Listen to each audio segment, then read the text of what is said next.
16 തലയാളി എന്ന് പണ്ട് പറഞ്ഞു. ഞാനൊക്കെ മാതൃഭൂമിയിൽ ജോലി ചെയ്യുമ്പോൾ 16 തലയാളി എന്ന് പറയും. ബാംഗ്ലൂർ, മദ്രാസ്, കൽക്കട്ട, ഡൽഹി ഒക്കെ പറയാറുണ്ട്.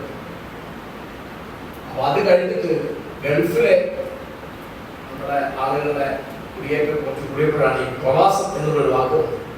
കൂടുതൽ ആളുകളുടെ തെറ്റിദ്ധാരണ പുതിയൊരു വാക്കാണ്. അങ്ങനെയല്ല, രാമനെയും ലക്ഷ്മണനെയും സീതയെയും പരാമർശിക്കാൻ പലവട്ടം വാൽമീകി ഉപയോഗിക്കുന്ന പ്രവാസികൾ അവർക്ക് അന്യനാട്ടില് ദണ്ഡകവനത്തിൽ. അപ്പോ ഞാന് ഈ സഭ ഓർമ്മിക്കണം എന്ന് വിചാരിക്കുന്ന ഒരു കാര്യം, നമ്മുടെ സാഹിത്യത്തിന്റെ കൃത്യമായ ആധുനികത നമ്മുടെ പ്രധാനപ്പെട്ട എഴുത്തുകാരുടെ പ്രവാസത്തിൽ തന്നെയാണ് ഇരിക്കുന്നത്. അതിന് ഏറ്റവും നല്ല ഉദാഹരണം കുമാരനാശാൻ. അദ്ദേഹം പ്രകാരം ബാംഗ്ലൂരിലുണ്ടായിരുന്നു, പിന്നെ കൽക്കട്ടയിലുണ്ടായിരുന്നു. ഒരുപക്ഷെ വീണപൂ എന്നുള്ള അദ്ദേഹത്തിന്റെ ആദ്യത്തെ ശ്രദ്ധേയമായ കൃതിയുടെ ബീജാഭാവം പോലും അവിടെയാണ് നടന്നത് എന്ന് വിചാരിക്കാം. അപ്പോ നവോത്ഥാനം, സമുദായ പരിഷ്കരണം, സ്വാതന്ത്ര്യം തുടങ്ങിയുള്ള ഏറ്റവും പുതിയ ആശയങ്ങളിലേക്ക് കുമാരനാശാൻ വരുന്നത് കൽക്കട്ടയാണ്. ചെറിയ കാര്യമല്ല. പിന്നെ അതിൽ അവിടെ പോകുന്ന ഒരുത്തൻ ബഷീറാണ്. ബാല്യകാല സഖി, അതിന്റെ 80ാം വാർഷികം നമ്മൾ ആഘോഷിക്കാം. ബാല്യകാല സഖി എഴുതി തുടങ്ങിയത് കൽക്കട്ടയിലാണ്. ഇംഗ്ലീഷിലാണ് എഴുതിയത്. കുറച്ചു പേരെ എഴുതിയിട്ടു. പിന്നെ ബഷീർ ഏതാണ്ട് 10 കൊല്ലം അലഞ്ഞ് തെണ്ടിയായി ജീവിച്ച ഒരാളാണ്. അദ്ദേഹം ഏതൊക്കെ നാട്ടിൽ പോയി, ഏതൊക്കെ നാട്ടിൽ പോയില്ല എന്ന് അദ്ദേഹത്തിന് ഓർമ്മയില്ല. പിന്നെ നമുക്ക് മനസ്സിലാവും. പിന്നെ പിൽക്കാലത്തുള്ള ഒരു എഴുത്തുകാരെ ആലോചിച്ചു, മാധവൻകുട്ടി, ഒരു കൽക്കട്ടയാണ്. അവരുടെ ഏറ്റവും പ്രസിദ്ധമായ പുസ്തകം കമലഹാസന്റെ പുസ്തകത്തിന് പേര് സമ്മർ ഇൻ കൽക്കട്ട. അവരവിടെ പഠിച്ചു. പിന്നീട് അവരുടെ ഭർത്താവ് പോയി. പിന്നെ അവരുണ്ടായിരുന്നത് ബോംബെയിലാണ്. പിന്നെ നമ്മുടെ പുതിയ കാലത്ത് വലിയ എഴുത്തുകാർ, ആധുനികത എന്ന് പറയുമ്പോൾ ഞങ്ങളൊക്കെ മനസ്സിന് ഓർമ്മയുണ്ടാവും. 70കളുടെ ക്യാമ്പസിലൊക്കെ വലിയ ചർച്ചാ വിഷയം എന്താണ്? ഒന്ന് വിജയനാണ്, ഖസാക്കിന്റെ ഇതിഹാസമാണ്. വരുന്ന ആൾക്കൂട്ടമാണ് ആനന്ദത്തെ. രണ്ടാമത് പ്രവാസികളാണ്.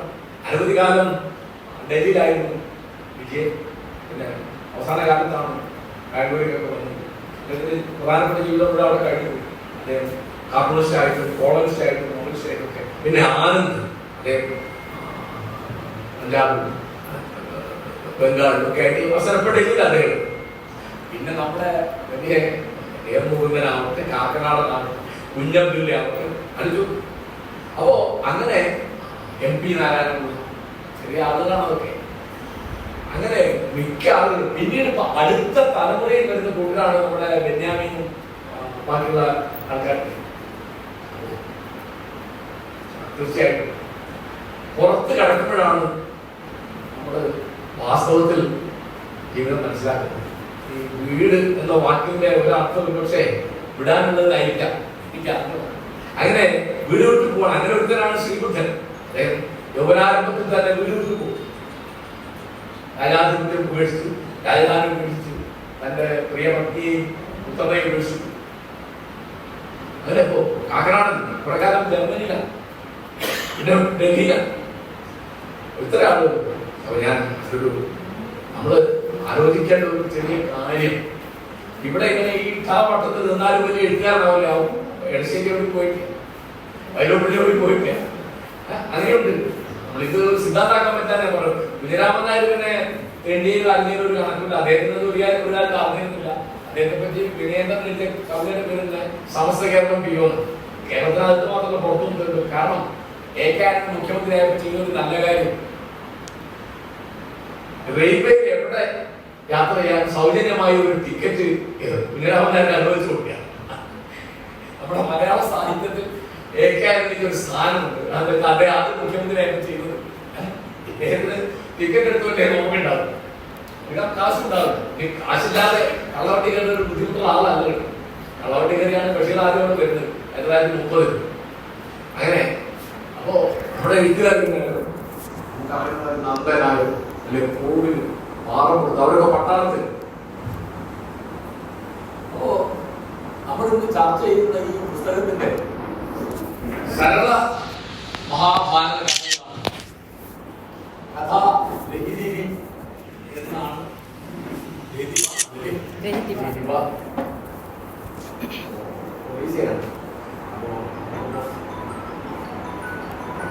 എഴുതിയ സരളദാസ് അദ്ദേഹത്തിന്റെ ശരിക്കുള്ള ഒരു സിദ്ധേശ്വരൻ പരദാ അതിൽ ഒരു പട്ടണക്കാരൻ. അതായത് അദ്ദേഹത്തിന്റെ പട്ടാളത്തിലെ ഒരു പട്ടാളക്കാരനായി പല യുദ്ധങ്ങളിൽ പങ്കെടുത്ത ഒരാളാണ് നമ്മുടെ ഗ്രന്ഥകാരൻ. അപ്പോ സരള എന്ന് പറയുന്നത് അവിടുത്തെ ഒറീസയിലെ ഒരു പ്രാദേശിക ദേവിയാണ്. നമ്മൾ കൊടുങ്ങല്ലൂർ അമ്മ ഏറ്റുമാനൂർ അമ്മ എന്നൊക്കെ പരമമായി എന്തിന്റെ ദേവിയാണ് സരള. സരള സംഗീതത്തിന്റെയും സാഹിത്യത്തിന്റെയും സൗന്ദര്യത്തിന്റെ ഒരു ദേവി. അപ്പൊ അദ്ദേഹം ഒരു ആ സരളയുടെ ദാസൻ. അദ്ദേഹത്തിന്റെ കാലം എന്ന് പറയുന്നത് നമ്മുടെ ചെറുശ്ശേരിയുടെ കാലം 5-ാം നൂറ്റാണ്ട്. അദ്ദേഹം ഞാൻ വായിച്ചത് 1497 ജനിച്ചു, 1570 മരിച്ചു. ഈ എഴുത്തുകാരന്റെ പ്രത്യേകത ഞാൻ വായിച്ചത് അദ്ദേഹത്തെ അവര് ആദി കവി എന്ന് വിളിക്കുന്നതാണ്. അത് നമ്മൾ ശ്രദ്ധിക്കേണ്ട കാര്യം. ആദി കവി എന്നാണ് ആ വായക്കവിടെ ആദി കവി. നമ്മളിപ്പോ എഴുത്തച്ഛൻ ഭാഷയുടെ പിതാവെന്ന് പറയുന്നത്. എഴുത്തച്ഛനായ 14-ാം നൂറ്റാണ്ടുകാരൻ. അദ്ദേഹത്തിന് മുമ്പാണ് ചെറുശ്ശേരി. കൃഷ്ണഗാഥ എഴുതിയ ചെറുശ്ശേരി 15-ാം നൂറ്റാണ്ടുകാരൻ. അതിനൊക്കെ എത്രയോ കാവ്യഗ്രന്ഥം. അപ്പൊ കണശന്മാർ അതിന് മുമ്പാണ്, മണിപ്രവാളം അതിന് മുമ്പാണ്. നമ്മുടെ ആദ്യകാല പ്രധാനപ്പെട്ട കൃതി ശ്രീരാമന്റെ രാമയുധം അതിന് മുമ്പാണ്. കാലത്തിന്റെ കാലഘട്ടം എല്ലാവരും എഴുത്തച്ഛന് മുമ്പാണ്. എന്തുകൊണ്ടാണ് എഴുത്തച്ഛനെ ഭാഷയുടെ പിതാവ് എന്ന് വിളിക്കുന്നത്? തോന്നുന്നൊരു കാര്യം, എഴുത്തച്ഛൻ എന്നുള്ളത് സാഹിത്യം പരിഭാഷപ്പെടുത്തിയ പരിഭാഷപ്പെടുത്തിയിട്ടുണ്ടാവും.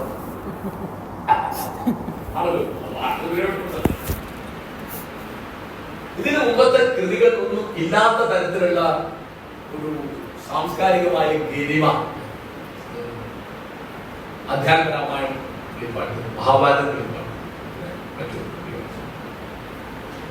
ഇതിലൂടെ നമ്മുടെ സാഹിത്യത്തിന് അതുവരെ പരിചയമില്ലാത്ത, നമ്മുടെ സംസ്കാരത്തിന് അതുവരെ പരിചയമില്ലാത്ത ചില സംഗതികൾ നമ്മളെ പഠിപ്പിക്കുന്ന, നമ്മുടെ ഭാഷയും നമ്മുടെ സാഹിത്യത്തെയും ഒക്കെ മാറ്റുന്ന ഉദാഹരണമാണ് പഴയകാലത്ത് കൃതികളൊന്ന് വൈശിക തന്ത്രമാണ്. എന്താ, എങ്ങനെയാണ് ഒരു നല്ല വേശ്യയായിട്ട് ആണുങ്ങളെ സുഖിപ്പിക്കുകയും അവരിൽ നിന്ന് സമ്പത്ത് നേടുകയും ചെയ്യുക എന്ന് സ്വന്തം പേരക്കുട്ടിയെ ഒരു വേശ്യ പഠിപ്പിക്കുന്ന പുസ്തകമാണ് വൈശിക തന്ത്രം. നമ്മുടെ പഴയകാല കൃതികൾ. പിന്നെ അന്നത്തെ പല സംഗതികൾ, ഉണ്ണിമേലി സന്ദേശം, ഉണ്ണിയാടി ചരിത്രം, ഉണ്ണിച്ചിരേവി ചരിത്രം ഒക്കെ പറയുന്നത് സ്ത്രീ വർണ്ണങ്ങളാണ്, അത് വേശ്യാസ്ത്രവങ്ങളാണ്. അപ്പോ അന്നത്തെ മലയാളത്തിൽ എന്ന് പറയാം, അന്ന് കേട്ട മോശം പെൺ മലയാളം എന്നാ പറയും. പെണ്ണുങ്ങൾക്ക് ഒരു സ്ഥാനം ഇല്ലാത്ത ഒരു ഭാഷയാണ് മലയാളം. അല്ലെങ്കിൽ എന്തിനാ ആദ്യം ആത്മാവ് ഇംഗ്ലീഷ് അറിയേണ്ട കാര്യം. ഇത് എനിക്ക് തോന്നുന്നു ആണുങ്ങളുടെ ഭാഷ. പിന്നെ ഞങ്ങളുടെ ഒരു സൗജന്യം കൊണ്ട് നിങ്ങൾ സംസാരിക്കുന്നു. നിങ്ങൾക്ക് ഈ ഭാഷയിൽ ഒരു കാര്യം പറയാൻ പറ്റില്ല. നമ്മുടെ മലയാള ഭാഷയിൽ പെണ്ണുങ്ങൾക്ക് ഒരു കാര്യം പറയാൻ പറ്റില്ല. ഞാൻ പറയാം. മനസ്സം പറയുന്നു PT ഉഷ വരുന്നുണ്ട്. PT ഉഷയുടെ മാതൃഭാഷ ആണ്. ഇതില് ഒന്നാമെന്ന് പറയാം. ഒന്നാമത്തെ സ്ത്രീ എന്താ പറയാ? അങ്ങനെ ഒരു സ്ത്രീ ഒന്നാമത് വന്നാൽ എന്ത് പറയണം? ലോക്കലായിട്ട് ഒരു വാക്കുണ്ട്, ഒന്നാമത് ഒരു വാക്കുണ്ട്. അത് ആർക്കും അറിയില്ല. നിങ്ങളാരും പറഞ്ഞില്ല അങ്ങനെ ഒരു വാക്കുണ്ട്. ഇവിടെ ഇപ്പം കേശവമേനോൻ, കേളപ്പൻ, അബ്ദുറഹിമാൻ, മൊയ്തുമൊക്കെ ജീവിച്ച നാളാണ്. അവരെ പറ്റി എന്ത് പറയും? ചരിത്ര പുരുഷൻ എന്ന് പറയും. പക്ഷെ AV കുട്ടനാടിനെ പറ്റി എന്താ പറയാ? ക്യാപ്റ്റൻ ലിസ്റ്റിനെ പറ്റി.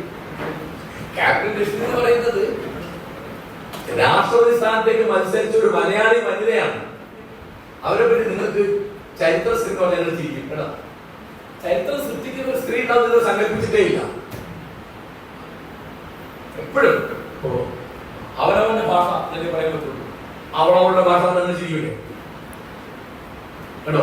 ഇത് ആണുങ്ങൾക്ക് വേണ്ടി ഉണ്ടാക്കിയ ആണുങ്ങളുടെ ഭാഷയുടെ പേരാണ് മലയാളം.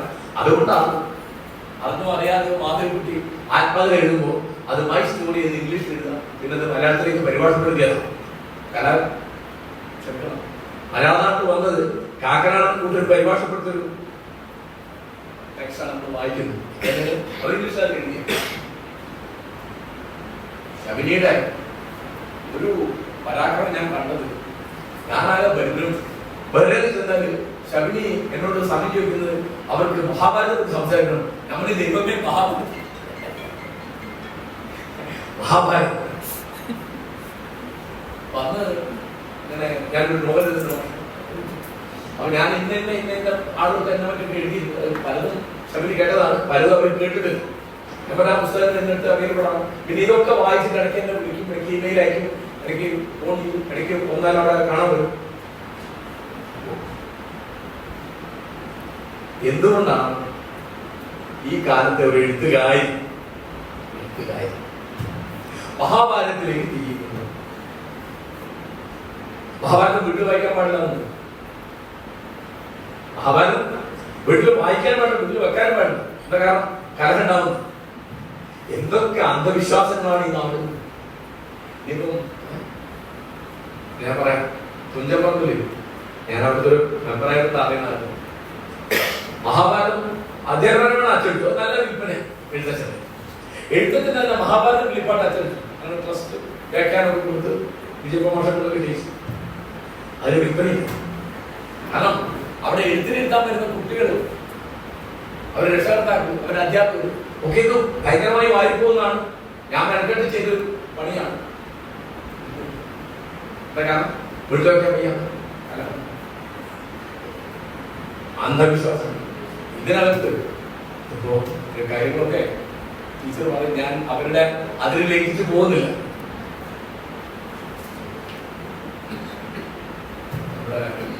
സരളദാസ് ചെയ്ത ഒരു പണി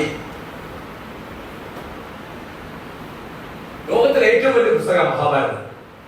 1,25,000 ശ്ലോകം അതിനകത്തുണ്ട്. അത് ഏത് കാലത്ത് ഉണ്ടായിരുന്നതിന് പറയുന്ന അർത്ഥമുണ്ട്. ചിലപ്പോ സാമാന്യമായിട്ട് ഒരു ധാരണ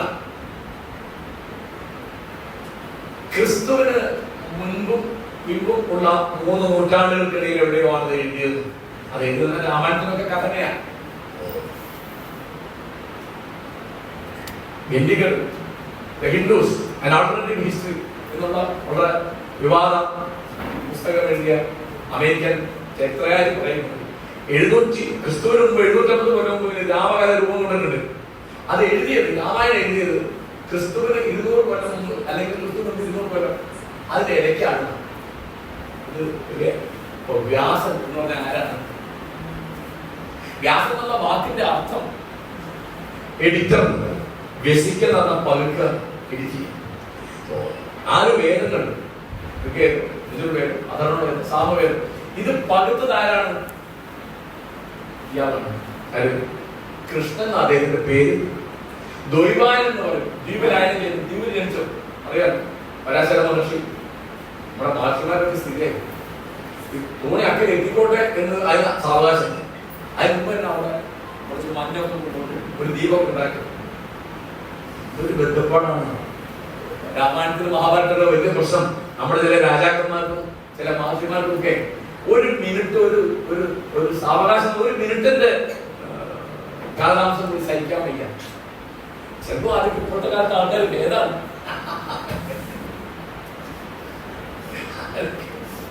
വല്ലൊരു വല്ല വിശ്വാമിത്രമൊക്കെയാണ്.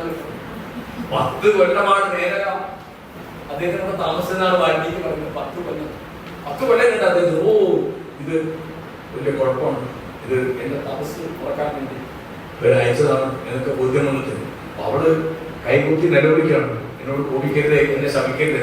എന്തോ കാര്യത്തിന് വിശ്വാസത്തിൽ ശമിച്ചില്ല, അവരോട് പോയിക്കോളാം. പിന്നെ രംഭ വരുമ്പോഴാണ് ശമിച്ച് കണ്ടാക്കുന്നത്. അവിടെ വ്രതം മുടങ്ങി.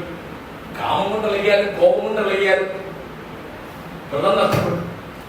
ദൈവത്തെ വിളിച്ച കാര്യം നടന്നു. മഹാഭാരത കഥ അദ്ദേഹം ആ 1,25,000 ഷോകളെടുത്ത് പിന്നെയും അദ്ദേഹം 1,40,000 10,000 ഷോ അധികം മാത്രമല്ല, അത് അങ്ങനെ ബിസ്ക്കറ്റ് മാത്രമല്ല, ഇത് മുഴുവൻ പ്രാദേശികവൽക്കരിച്ചു. ആ പ്രദേശത്തിന്റെ കഥയാണ്. അങ്ങനെയാണ് നമ്മുടെ പ്രധാനപ്പെട്ട നമ്മുടെ നമ്പ്യാർ, അങ്ങനെ കുഞ്ഞു നമ്പ്യാർ. അദ്ദേഹം എപ്പോഴും അദ്ദേഹത്തിന്റെ ഭടന്മാരെന്ന് പറയുന്നത്, ഭടന്മാരൊക്കെ നായന്മാരാണ്. ഒരുപാട് യുദ്ധം നടക്കുമ്പോൾ ഓടുന്ന ആൾക്കാരൊക്കെ തമാശയായിട്ടൊക്കെ. പിന്നെ ദുര്യോധനന്റെ സർവാധികാരത്തെ പറ്റി, അദ്ദേഹത്തിന്റെ ഏകാധിപത്യത്തെ പറ്റി, അദ്ദേഹത്തിന്റെ പെരുമയെ പറ്റിയൊക്കെ പറയുന്നത് നമ്പ്യാര്. ഓരിക്കൽ നമ്പൂരിക്കും കൂടി ദുര്യോധനന്റെ കടപ്പറയിലേക്ക് മുൻകൂട്ടി അനുവാദം വാങ്ങാതെ കിടക്കാൻ പാടില്ല. ഒരിക്കൽ നമ്പൂരി കേരളത്തിലുണ്ടാവും കേട്ടോ. സ്റ്റാലിൻ മരിച്ചുപോയത് എങ്ങനെയാണ്? സ്റ്റാലിൻ കൊടുത്തിരുന്ന ഒരു നിർദ്ദേശം, എന്റെ മുൻകൂട്ടി അറിവോ അനുവാദമോ ഇല്ലാതെ എന്റെ കടപ്പറയിൽ വരാൻ പാടില്ല. അപ്പൊ അദ്ദേഹം എണീക്കുന്ന സമയം കഴിഞ്ഞ ഒരു ദിവസം ഇവരിത് ലംഘിക്കുന്നുണ്ടോ എന്ന് അറിയാൻ വേണ്ടി സ്റ്റാലിൻ ചെയ്യുന്നു. ഒരു ദിവസം അവിടെ കഴിഞ്ഞു, അരമണിക്കൂറായി, 1 മണിക്കൂറായി, 2 മണിക്കൂറായി. അദ്ദേഹം ഉണരാതെ കണ്ടപ്പോ വല്ല അസുഖമാണോ എന്ന് വിചാരിച്ചിട്ട് ഈ പേഴ്സണൽ സ്റ്റാഫ് അവിടെ വന്നു. എന്താണെന്ന് അറിയാൻ സ്ഥിതി,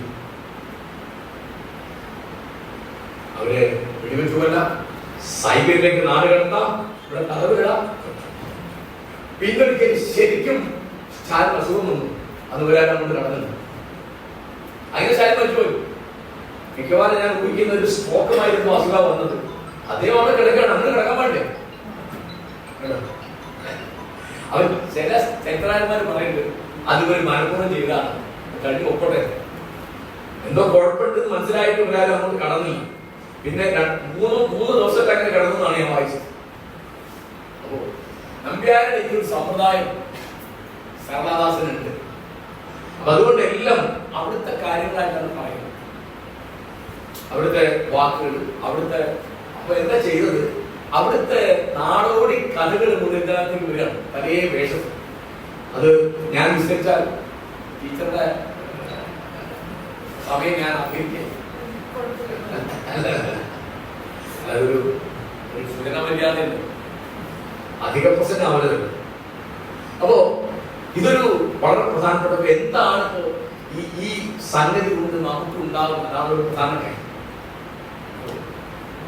ഒന്നാമത്തെ കാര്യം അധ്യാത്മരാമായണം ആണ് നമുക്ക് വളരെ പരിചയം.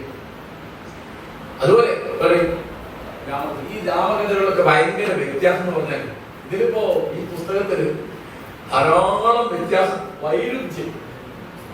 ഒരു ഉദാഹരണം പറഞ്ഞാൽ, കർണന്റെ കഥ മഹാഭാരതത്തിൽ അങ്ങേയറ്റം ആളുകളെ സ്പർശിക്കുന്ന, ഒരിക്കലും മറന്നുപോകാത്ത കഥയാണ്. അതിൽ ഏറ്റവും പ്രധാനപ്പെട്ട ഒരു കാര്യം എന്താണെന്ന് വെച്ചാൽ, കർണൻ കുന്തിപുത്രനാണ്, താൻ സൂര്യപുത്രനാണ്, കുന്തിയുടെ മകനാണ് എന്ന് അദ്ദേഹം വളരെ വൈകിയ മനസ്സിലാക്കി. എപ്പോഴും കർണൻ എന്താ പറയുന്നത്, കർണൻ ആളുകളെ വണങ്ങുമ്പോൾ അങ്ങനെയാ സംസദിലെ രീതിയിൽ, പഴയ ആസനത്തിൽ അങ്ങനെ പേര് പറഞ്ഞ് വണങ്ങണമെന്ന്.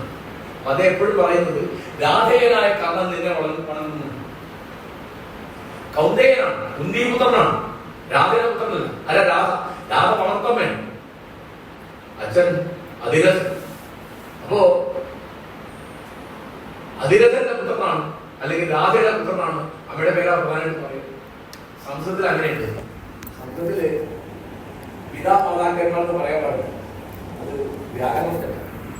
പെണ്ണുങ്ങളെ ആദ്യം പറയണം കേട്ടോ. സഹോദരി സഹോദരന്മാരെന്ന് പറയണം, മാതാപിതാക്കൾ എന്ന് പറയണം, വിദ്യാർത്ഥിനി വിദ്യാർത്ഥികൾ എന്ന് പറയണം. ഇംഗ്ലീഷിലുണ്ട് ഐ എന്ന് പറയാൻ പാടില്ല, യു ഐ എന്ന് പറയണം എന്ന് വായിക്കണം. അപ്പോ മലയാളത്തിൽ പഠിച്ചത്, ഞങ്ങളൊക്കെ പഠിക്കുന്ന കാലത്ത് കൂടി ഒരു വാക്കുണ്ട്, അമ്മയച്ഛന്മാരെന്ന് പറയും. അച്ഛനമ്മമാരെന്നല്ല, ഇപ്പൊക്കെ അച്ഛനമ്മമാരായി. അമ്മയച്ഛന്മാർ കുഴപ്പമില്ലെന്ന് തോന്നുന്നു, അമ്മയാണ് ആദ്യം വരുന്നത്. അപ്പോ ഈ കർണൻ കുട്ടിക്കാലത്ത് കുന്തി അവനെ തിരിച്ചറിയുകയും അവനോട് താൻ എന്റെ പുത്രനാണ് എന്ന് പറയുകയും അമ്മയാണ് തിരിച്ചറിയൊക്കെ ചെയ്യുന്നതിനകത്തുണ്ട്. ഒരു ഘട്ടം കഴിഞ്ഞ് പിന്നെ യുദ്ധത്തിന്റെ ഒരു മുറുകിയ ഘട്ടത്തിൽ ഞാൻ വരാം. ആ സമയത്ത് ഇത് പറയുന്നുണ്ട്. അപ്പൊ അപ്പൊ ശകുനി അവിടെ രേഖപ്പെടുത്തിയിട്ടുണ്ട്. ഇതിങ്ങനെ ഒരു പണ്ട് നേരത്തെ പറഞ്ഞ ഈ കഥാപാത്രങ്ങൾ മറന്നു, ഈ കവി മറന്നുപോയി.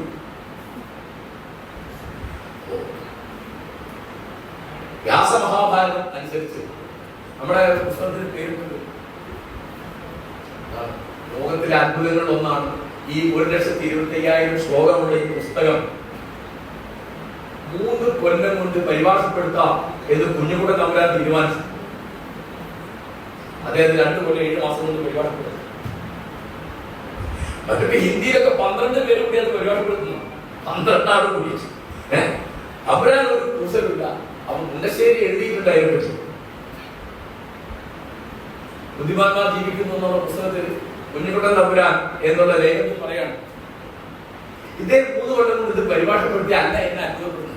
3 കൊല്ലം കൊണ്ട് ഒറ്റയ്ക്ക് അത് ചെയ്യാമെന്ന് വിചാരിച്ച ആ ചങ്കൂറ്റമുണ്ടല്ലോ, അതിന്റെ മുന്നിൽ ഞാൻ നമസ്കരിക്കുന്നു. കോട്ടയ്ക്ക് ചെന്നാലും അവിടെ കൊടുങ്ങല്ലൂരൊക്കെ ആ ഓരോക്കെ ഭാരതം മുറിയുന്ന ഒരു മുറിയുണ്ട്. അതെവിടെ വരുമ്പോ ഭാരതം എഴുതപ്പെടുന്ന എങ്ങനെയാ തമ്പുരാൻ എഴുതുന്ന അറിയില്ല, വിശ്വസിക്കാൻ പറ്റില്ല. അദ്ദേഹം മുമ്പിൽ മഹാഭാരതം ഒറിജിനൽ വെക്കും, വ്യാസഭാരതം വെക്കും. എന്നിട്ട് അദ്ദേഹത്തിന്റെ വലതുവശത്ത് 3 വരി ഇരിക്കുന്നു, ഇടതുവശത്ത് 3 വരി ഇരിക്കുന്നു. ഒരു ശ്ലോകം വായിച്ചിട്ട് ഇവിടെയുള്ള ഒരാളോട് അതിന്റെ പരിഭാഷ പറയും. അപ്പൊ അയാൾ എഴുതുന്ന നേരം അതിന്റെ അടുത്ത പരിഭാഷ ശ്ലോകം നോക്കും, അത് അടുത്ത ആളോട് പറയും, അത് എഴുതുന്നിട്ട് അടുത്ത് നോക്കും. അങ്ങനെ ഞാൻ പരിഭാഷപ്പെടും. ഒരിക്കലും വള്ളത്തോട് കാണാൻ അതൊന്നും അവരെ വരിക നിക്ക് മൂത്രശങ്ക അടിപ്പിക്കാണ് താൻ വരും, ഞാൻ ഇപ്പോ വരാം. അപ്പോ തന്നെ പോയപ്പോൾ നേരം വേണ്ട എന്ന് പറഞ്ഞിട്ട് ഇവിടെ ഞാൻ പറഞ്ഞെടുത്തോളാം. അപ്പൊ വള്ളത്തോട് തെറ്റിദ്ധരിച്ചത് ഇതേ എഴുതിയത് വായിച്ചു കൊടുക്കുകയാണ്. വള്ളത്തോട് നോക്കുന്ന എന്താ സ്ഥിതി, ഇത് ഒറിജിനൽ മാത്രമേ എഴുതൂ. വ്യാസമഹാഭാരതം ഒറിജിനൽ ദേവനാഗരി ലിപിയാണ്. അപ്പൊ അദ്ദേഹത്തിന് ഒരു മൂന്ന് താനും ഒരു കവിയല്ലേ, ആ പറഞ്ഞുകൊടുത്താളെ. അങ്ങനെ ഒരു ശ്ലോകം വായിച്ചു, 2 പേര് പറഞ്ഞെടുത്തു. 3-ാമത്തെയും 4-ാമത്തെയും വരി തോന്നുന്നില്ല. അദ്ദേഹം പ്രിങ്കിയിരിക്കുകയാണ് അതിന് മഹാകവി. അപ്പോഴാണ് തമ്പുരാൻ വരുന്നത്. അവൻ അയ്യോ എന്നോട് ക്ഷമിക്കണം, ഞാൻ ഇന്നലെ തെറ്റിദ്ധരിച്ചു, ഇങ്ങനെ 2 വരി നിന്നു. എവിടെയാ നിർത്തിയത്? ആ 2 പേര് അവിടെ ഇരിക്കും, ബാക്കിയാ പറഞ്ഞിട്ടുണ്ട്. അത്ര ഇത് എന്നിട്ട് ഇത് അച്ചടിക്കാൻ ആളില്ല. വ്യാസഭാരതം എന്നാണ് അതിന്റെ പേര്. അത് മാസികയായിട്ട് അച്ചടിച്ചത്, ഓരോ മാസികയായിട്ട് ഇങ്ങനെ വരികയാണ്. അപ്പൊ അതില് എന്തോ ഒരു തെറ്റൊരാൾ ചുറ്റിക്കാണിച്ചു കാർഡയച്ചു. അപ്പൊ തമ്പുരാൻ എല്ലാം കവിതനാണ്. തമ്പുരാൻ പറഞ്ഞു, നമുക്ക് പണിയിലൊരു പിഴ, അച്ചുപിഴയിൽ പെട്ടേ വരൂ ദൃഢം. തെറ്റിയിട്ടുണ്ടെങ്കിൽ അത് പ്രൂഫ് മിസ്റ്റേക്ക് ആണെന്നാണ്. അച്ചുപിഴയിൽ പെട്ടേ വരൂ ദൃഢം. അന്വേഷിച്ചപ്പോ അങ്ങനെയാണ്. തമ്പുരാൻ തെറ്റിയല്ല, അതേ പറഞ്ഞത് ശരിയായത് കൂട്ടിപ്പിച്ചത. പിന്നെ ചില തെറ്റുകളാണ് കണ്ടുപിടിച്ചു. തമ്പുരാൻ കൂട്ടിപ്പെട്ടു. തമ്പുരാൻ പറഞ്ഞു വേണ്ട, എന്താ അമ്മ തോന്നിച്ചതാണ്. അല്ല അമ്മ ഈ സരളദാസിന്റെ പ്രശ്നം അത് ആരാ തോന്നിക്കുന്നത്? അത് അമ്മയാണ്. അപ്പോ അതിനു മുമ്പ് ഒറീസ ഭാഷയിൽ ധാരാളം കവികളുണ്ട്. പക്ഷെ ഞങ്ങളുടെ യഥാർത്ഥ കവി, ഞങ്ങളുടെ ആദ്യ കവി സരളദാസ് ആണെന്നാണ് അവർ വിചാരിച്ചത്. അദ്ദേഹത്തിന്റെ പ്രധാനപ്പെട്ട ഒരു പണി, ഒരു കൃതി എന്ന് പറയുന്നത് സർവമഹാഭാരതം. അത് അദ്ദേഹത്തിന്റെ ദേവിയുടെ പേരാണ്. പിന്നെ എങ്ങനെയാ വായിക്കുന്നില്ല, വെള്ളാങ്കി രാമായണം എന്നാണ്. വെള്ളങ്കി രാമായണം. വേറെ ഒന്ന് ചണ്ഡിപുരാണ്, അത് മഹിഷാസുരന്റെ ദുർഗ. അതാണ് അദ്ദേഹത്തിന്റെ പ്രധാനപ്പെട്ട കൃതികളായിട്ട് ഞാൻ വായിച്ചു മനസ്സിലാക്കി. അപ്പോ പല തരത്തിൽ നമുക്കൊരു ഇവിടെ ഒരു താരതമ്യത്തിനൊരു ഒരു വകുപ്പുണ്ട്.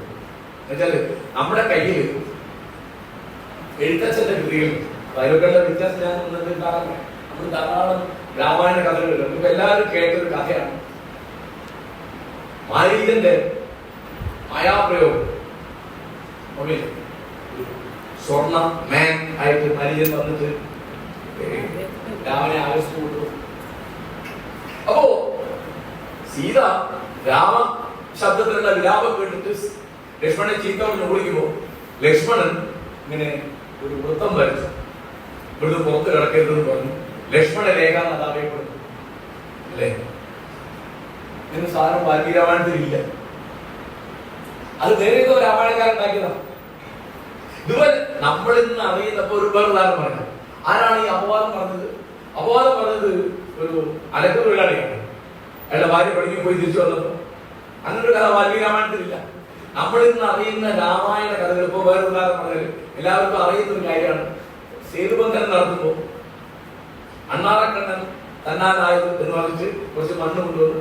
അപ്പോ രാമൻ അണ്ണാറക്കണ്ണന് പുറത്ത് തലമുടി, അതാണ് ആ 3 വര കാണുന്നത്. അതുകൊണ്ട് മലയാളത്തിൽ ശൈലി ഉണ്ടായി അണ്ണാറക്കണ്ണൻ തന്നാലായിരുന്നു. ഇത് വാൽമീകി അറിയില്ല, വൈകുന്നേരമില്ല. ഇങ്ങനെ ഒരുപടി കാര്യങ്ങൾ. അപ്പോ ഇത് വ്യത്യാസമാവുന്നു, ചിലപ്പോൾ വിരുദ്ധമാവുന്നു. കർണന്റെ കഥ എപ്പോഴാണ് നേരെയാവുന്നത്?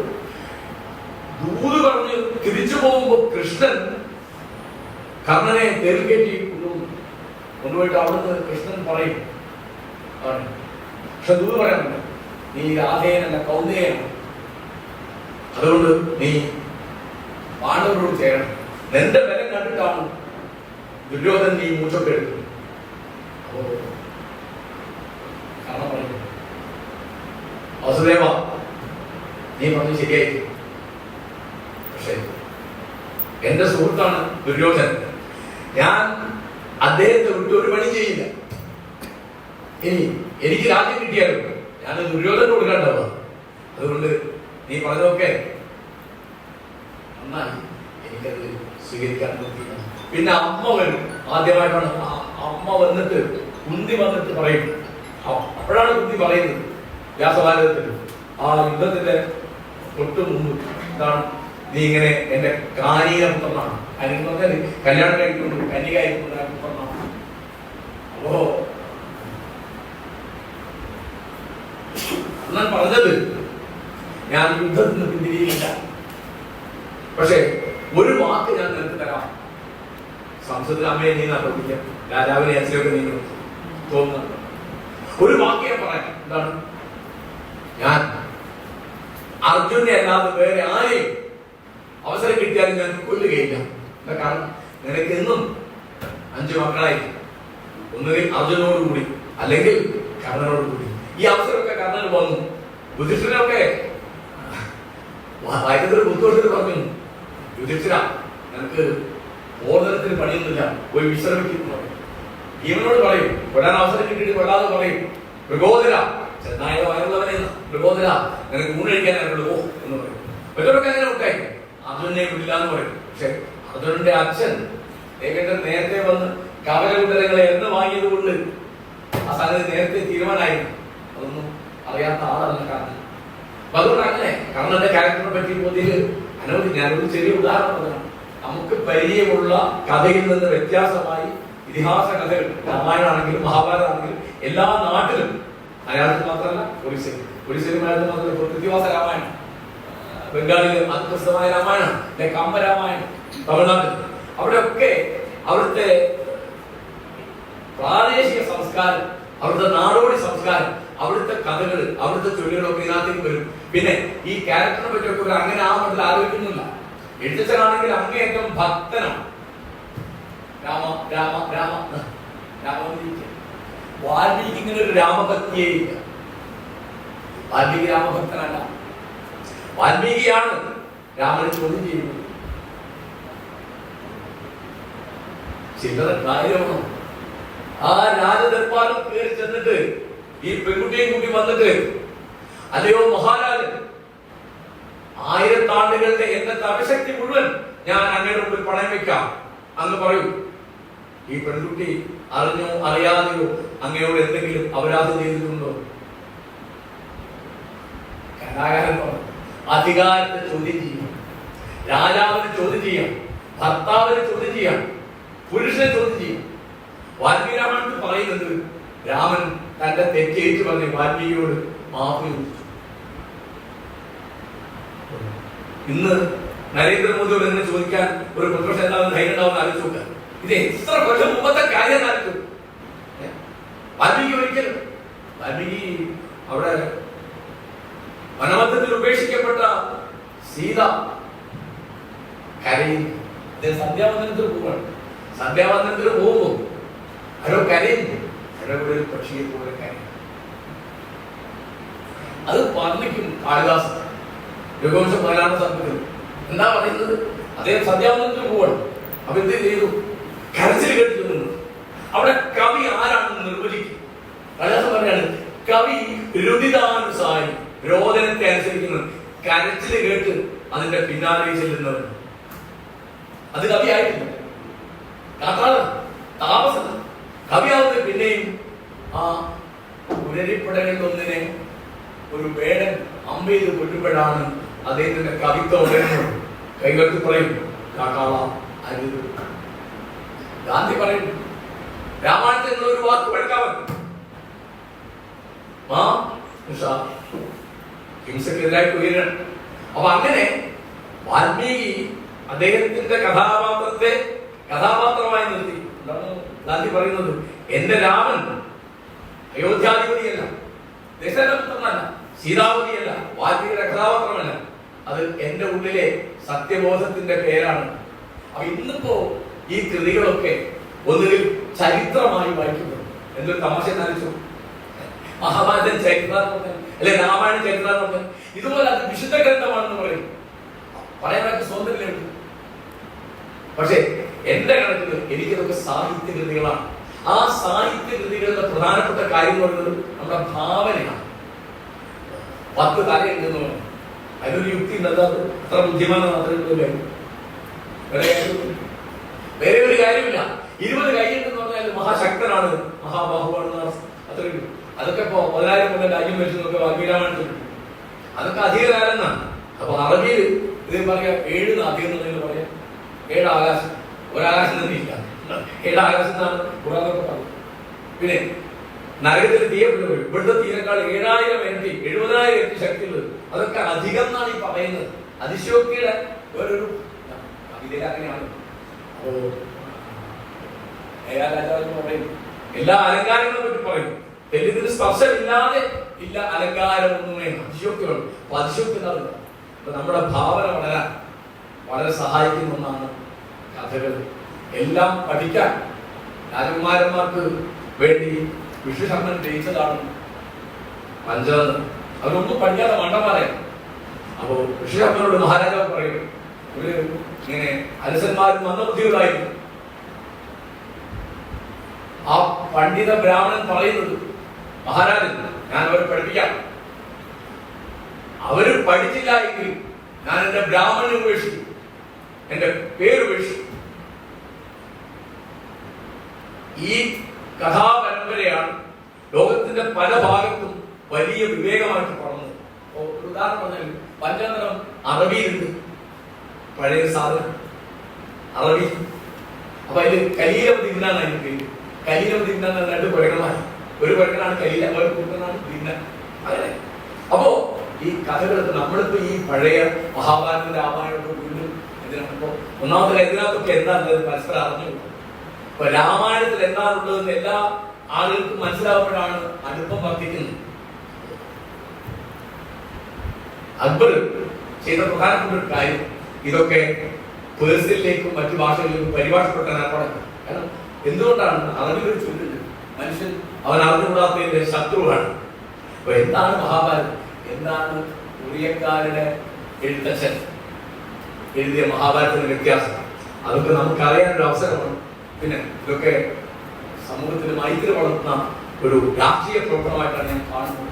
അതിന്റെ പേരിൽ ഞാൻ എന്റെ പ്രിയ സ്നേഹിതയും എഴുത്തുകാരിയുമായ ശബരിയെ അനുമോദിക്കുന്നു. പിന്നെ പ്രത്യേകിച്ച് എനിക്ക് അനുമോദിക്കാനുള്ളത് അവരുടെ ഭർത്താവ് ബിജുവിനാണ്. എന്താ കാരണം വെച്ചാൽ ഞാൻ 34 കൊല്ലം മാഷ ഗവൺമെന്റ് കോളേജിലും യൂണിവേഴ്സിറ്റി. അപ്പൊ അന്ന് അവിടെ എഴുതുന്ന പല പെൺപിള്ളേരുണ്ടാവും. പിന്നെ എപ്പോഴും കാണുമ്പോൾ എന്റെ കാണുന്ന കഥ കേൾക്കുന്നത് എന്റെ സാധനം പറയേണ്ടത് എന്താ, അത് ഭർത്താവിന് ഇഷ്ടമല്ല, അല്ലെങ്കിൽ പറയും 40 വേണ്ടാന്ന് പറഞ്ഞു. അല്ലെ അമ്മായിമ്മയ്ക്ക് ഇത് മഹാദിവസം അവധി കഥയൊക്കെ എഴുതും. അപ്പൊ ഈ നമ്മുടെ നാട്ടിലെ സ്ത്രീകൾക്കും മാധവദാസോട് എനിക്ക് ഏറ്റവും വലിയ ബഹുമാനം വെച്ചാൽ എന്ത് എഴുതണം മാധവകുട്ടി അതൊക്കെ എഴുതാനുള്ള സ്വാതന്ത്ര്യം. അപ്പൊ അങ്ങനെ കൊടുക്കുന്ന അച്ഛന്മാരെയും സഹോദരന്മാരെയും ഭർത്താക്കന്മാരെയും ഒക്കെ എല്ലാ മലയാളികൾക്കും വേണ്ടി ഞാൻ അനുമോദിക്കുന്നു. ബിജുവിനെയാണ് ഞാൻ കൂടുതൽ അനുഭവിക്കുന്നത്. കാരണം ഇതിന്റെ ദുരിതമൊക്കെ അനുഭവിക്കുന്ന അദ്ദേഹമാണ്. എന്റെ എഴുത്തിന്റെ ഭയങ്കര ദുരിതം ആരാ അനുഭവിക്കുക? അതെന്റെ ഭാര്യയാണ്. അവർക്ക് ദുരിതമില്ല എന്നല്ല.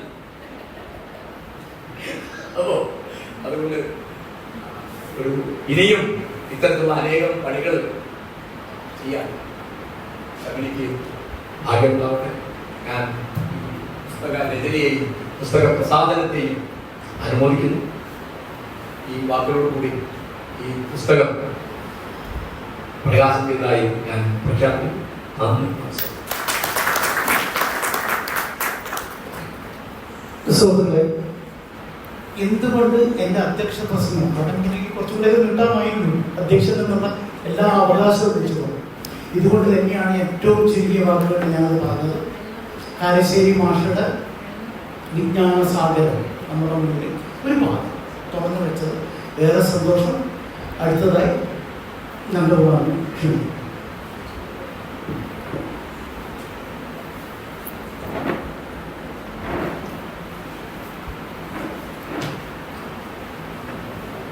സദസ്യം വേദിയിലുള്ള സഹോദര സുഹൃത്തുക്കളെ, കാരശ്ശേരി മാഷിന്റെ വളരെ സരസവും അതേ സമയം തന്നെ ഒട്ടേറെ സാഹിത്യത്തെക്കുറിച്ചും കലയെക്കുറിച്ചും എഴുത്തിനെക്കുറിച്ചും നിരീക്ഷണങ്ങൾ അടങ്ങിയ ഒരു പ്രഭാഷണത്തിന് ശേഷം ഞാൻ വളരെ ദീർഘമായി സംസാരിച്ച് നിങ്ങളെ ബോറടിപ്പിക്കാൻ ഉദ്ദേശിക്കുന്നില്ല. ഞാനൊരു പ്രഭാഷകനുണ്ട്. അപ്പോൾ ഈ പുസ്തകം ഞാൻ ഇന്നലെ എനിക്കതിൻ്റെ PDF ഷബിനി അയച്ചു തന്നിട്ടുണ്ടായി. അപ്പോൾ ഇന്നലെ തന്നെ ഒരു പകൽ കൊണ്ട് തന്നെ ആ പുസ്തകം പൂർണ്ണമായിട്ടും എനിക്ക് വായിച്ചു തീർക്കാൻ സാധിച്ചു. അത് ആണ് ഈ പുസ്തകത്തിനെ കുറിച്ച് എനിക്ക് പറയാനുള്ള ഏറ്റവും ആദ്യത്തെ കാര്യം. അതിൻ്റെ നമുക്ക് വേണമെങ്കിൽ ഇതൊരു സ്വതന്ത്രമായ പരിഭാഷയാണെന്ന് പറയാം. ഇംഗ്ലീഷിൽ വന്നിട്ടുള്ള സരള മഹാഭാരതത്തിൻ്റെ വിവർത്തനത്തിൽ നിന്നുള്ള ചില ഭാഗങ്ങൾ, അതിൻ്റെ കഥകളാണ് ഈ പുസ്തകത്തിൽ ഷബിനി മലയാളത്തിലേക്ക് പരിഭാഷപ്പെടുത്തിയിട്ടുണ്ട്. ഈ പരിഭാഷയെക്കുറിച്ച് ആലോചിക്കുമ്പോൾ തന്നെ നമ്മൾ ഈ ബൈബിളിൻ്റെ ഒരു കഥ ഇങ്ങനെ ഓർത്തു പോകും. അത് ഈ ബാബേൽ ഗോപുരത്തിൻ്റെ കഥയാണ്. ദൈവത്തിൻ്റെ അടുത്തേക്ക് എത്താനുള്ള ഒരു ശ്രമമാണോ എന്ന് ധരിച്ചുകൊണ്ട് ഒരു ഉന്നതമായ ഗോപുരം പണിതുയർത്തുന്ന മനുഷ്യരാശി, അതുവരെ മനുഷ്യരാശിക്ക് ഒറ്റ ഭാഷയുണ്ടായിരുന്നു. അവരെ വിവിധ ഭാഷകളിലൂടെ തകർത്ത് ചിന്നിച്ചിതറിച്ച് കളഞ്ഞു എന്നുള്ളൊരു സങ്കല്പം ഈ ബൈബിളിനകത്ത് കഥയാണ്. അപ്പൊ യഥാർത്ഥത്തിൽ ഒരു വിവർത്തകൻ, അത് സ്വതന്ത്ര വിവർത്തനമാണെങ്കിലും ശരി, പദാനുഗത വിവർത്തനമാണെങ്കിലും ചെയ്യുന്നത് അന്ന് ചിതറിപ്പോയ ആ ഭാഷകളെയെല്ലാം വീണ്ടും ഒരു ഒറ്റ ഭാഷയിലേക്ക് മനുഷ്യരുടെ സംവേദനത്തിനുള്ള ഒറ്റ ഭാഷയാക്കി മാറ്റാൻ പറ്റുമോ എന്നുള്ള വലിയൊരു ശ്രമം കൂടിയാണ്. ഈ ഒറിയ ഭാഷയിൽ രചിക്കപ്പെട്ട ഈ കൃതി ഇംഗ്ലീഷിലാകുന്നു. ആ ഇംഗ്ലീഷിൽ നിന്ന് നമുക്ക് മലയാളത്തിലേക്ക് കിട്ടുന്നു എന്ന് പറയുന്ന സമയത്ത് ഈ വിവർത്തനം ചെയ്യുക എന്നുള്ള പ്രക്രിയയ്ക്ക് പുറകിലുള്ള അങ്ങനെയുള്ള സർഗാത്മകമായിട്ടുള്ള പ്രേരണയെ കുറിച്ച് കൂടി നമ്മൾ ആലോചിക്കണമെന്ന് തോന്നുന്നു. Walter Benjamin the task of the translator എന്നുള്ള വാൾട്ടർ ബെന്യാമിന്റെ ലേഖനത്തിനകത്ത് പറയുന്ന ഒരു മെറ്റഫർ, അതിൻ്റെ ഒരു രൂപകം ഭയങ്കര രസമാണ്. അതായത് ഒരു ഭാഷ, ഒറ്റ ഭാഷ എന്നുള്ളത് ഒരു കുടമാണെങ്കിൽ ആ കുടം ഉടഞ്ഞിട്ടുണ്ടെങ്കിൽ അതിൻ്റെ വിവിധ ശകലങ്ങളെ നമ്മൾ ഒരുമിച്ച് യോജിപ്പിക്കുന്നത് പോലെ ഒരു പ്രക്രിയയാണ്. അതിൻ്റെ അരിവുകൾ, അതിൻ്റെ സൂക്ഷ്മമായിട്ടുള്ള വേർതിരിവുകളെല്ലാം നോക്കി ഈ ശകലങ്ങളെ യോജിപ്പിക്കുന്ന ഒരു പ്രക്രിയയാണ് വിവർത്തനം എന്ന് നമുക്ക് വേണമെങ്കിൽ പറയാം. ഞാൻ അപ്പോൾ ഒറ്റ ദിവസം കൊണ്ട് ഈ പുസ്തകം വായിച്ചു എന്ന് പറയുന്ന സമയത്ത് ഇത് കഥകൾ ആയതുകൊണ്ട് കൂടിയുണ്ട്. ഇതിന്റെ ഈ പുസ്തകത്തിന്റെ പേര് കഥാരഹിതീപ, the story will live forever. അനന്തമായി അനസ്യൂതമായി ജീവിച്ചുകൊണ്ടിരിക്കുന്ന നരേഷന്റെ ആഖ്യാനം, കഥ എന്നുള്ളൊരു സങ്കല്പം. ഒരു കഥ എഴുതുന്ന ആളെ എന്നുള്ള നിലയ്ക്കും കഥകൾ അങ്ങേയറ്റം ഇഷ്ടപ്പെടുന്ന ആളെ എന്നുള്ള നിലയ്ക്കും എന്നെ സംബന്ധിച്ചിടത്തോളം ഈ പുസ്തകം അങ്ങേയറ്റം ആഹ്ലാദകരമായുള്ള ഒരു പ്രക്രിയയായിരുന്നു അതിന്റെ വായന. ഈ the story will live for ever എന്ന് പറഞ്ഞതിനോട് ബന്ധപ്പെടുത്തി ഞാൻ ആലോചിച്ചത് രണ്ട് കാര്യങ്ങളാണ്. ഒന്ന്, മുറൽ ട്രൂ കേസ് എന്ന് പറഞ്ഞിട്ടുള്ള അമേരിക്കൻ കവയിത്രി പറഞ്ഞിട്ടുള്ള ഒരു വളരെ ഇന്റൻസ്, അതേ സമയത്ത് ഇൻട്രസ്റ്റിംഗ് ആയിട്ടുള്ള ഒരു കാര്യമുണ്ട്. The universe is made up of stories not of atoms എന്ന് പറയുന്നത്. പ്രപഞ്ചത്തിനെ സൃഷ്ടിച്ചിരിക്കുന്നത് കഥകൾ കൊണ്ടാണ്, മറിച്ച് ഈ അണുക്കൾ പരമാണുക്കൾ കൊണ്ടല്ല എന്നുള്ളത്. അങ്ങനെയാണ് ഒരു എഴുത്തുകാരന്, ഒരു സർഗാത്മക സൃഷ്ടി നടത്തുന്ന ഒരാൾക്ക് പ്രപഞ്ചത്തിനെ തന്നെ കാണാൻ സാധിക്കും. നമുക്ക് ചുറ്റും നടക്കുന്ന സംഭവങ്ങൾ നമ്മുടെ യാഥാർത്ഥ്യം എന്ന് വിളിക്കപ്പെടുന്ന, അല്ലെങ്കിൽ യാഥാർത്ഥ്യം എന്ന് നമ്മൾ ഇന്റർപ്രറ്റ് ചെയ്യാൻ ശ്രമിക്കുന്ന എല്ലാ കാര്യങ്ങളും ഒരു കവിയെ സംബന്ധിച്ചിടത്തോളം, ഒരു കഥാകൃത്തിനെ സംബന്ധിച്ചിടത്തോളം ഒരു കലാനുഭവമായി മാത്രമേ അയാൾക്ക് സ്വാംശീകരിക്കാൻ സാധിക്കുകയുള്ളൂ. ഒരു ഫിലോസഫി പോലും പ്ലേറ്റോ റിപ്പബ്ലിക്കിനകത്ത് കവികളെയും നാടകങ്ങളെയും ചിത്രകാരന്മാരെയും എല്ലാവരെയും തള്ളി പറയുന്നു. കാരണം to step away from the truth എന്നുള്ളതാണ് ആൾറെഡി നമുക്ക് കിട്ടിയിട്ടുള്ള യാഥാർത്ഥ്യം തന്നെ ഒരു മായയാണ്. അതിനെ വീണ്ടും ഇമിറ്റേറ്റ് ചെയ്ത് ആവിഷ്കരിക്കുന്നത് കൊണ്ട് നിങ്ങൾ യാഥാർത്ഥ്യത്തിൽ നിന്ന് 2 സ്റ്റെപ്പ് പുറകിലേക്ക് പോകുന്നു.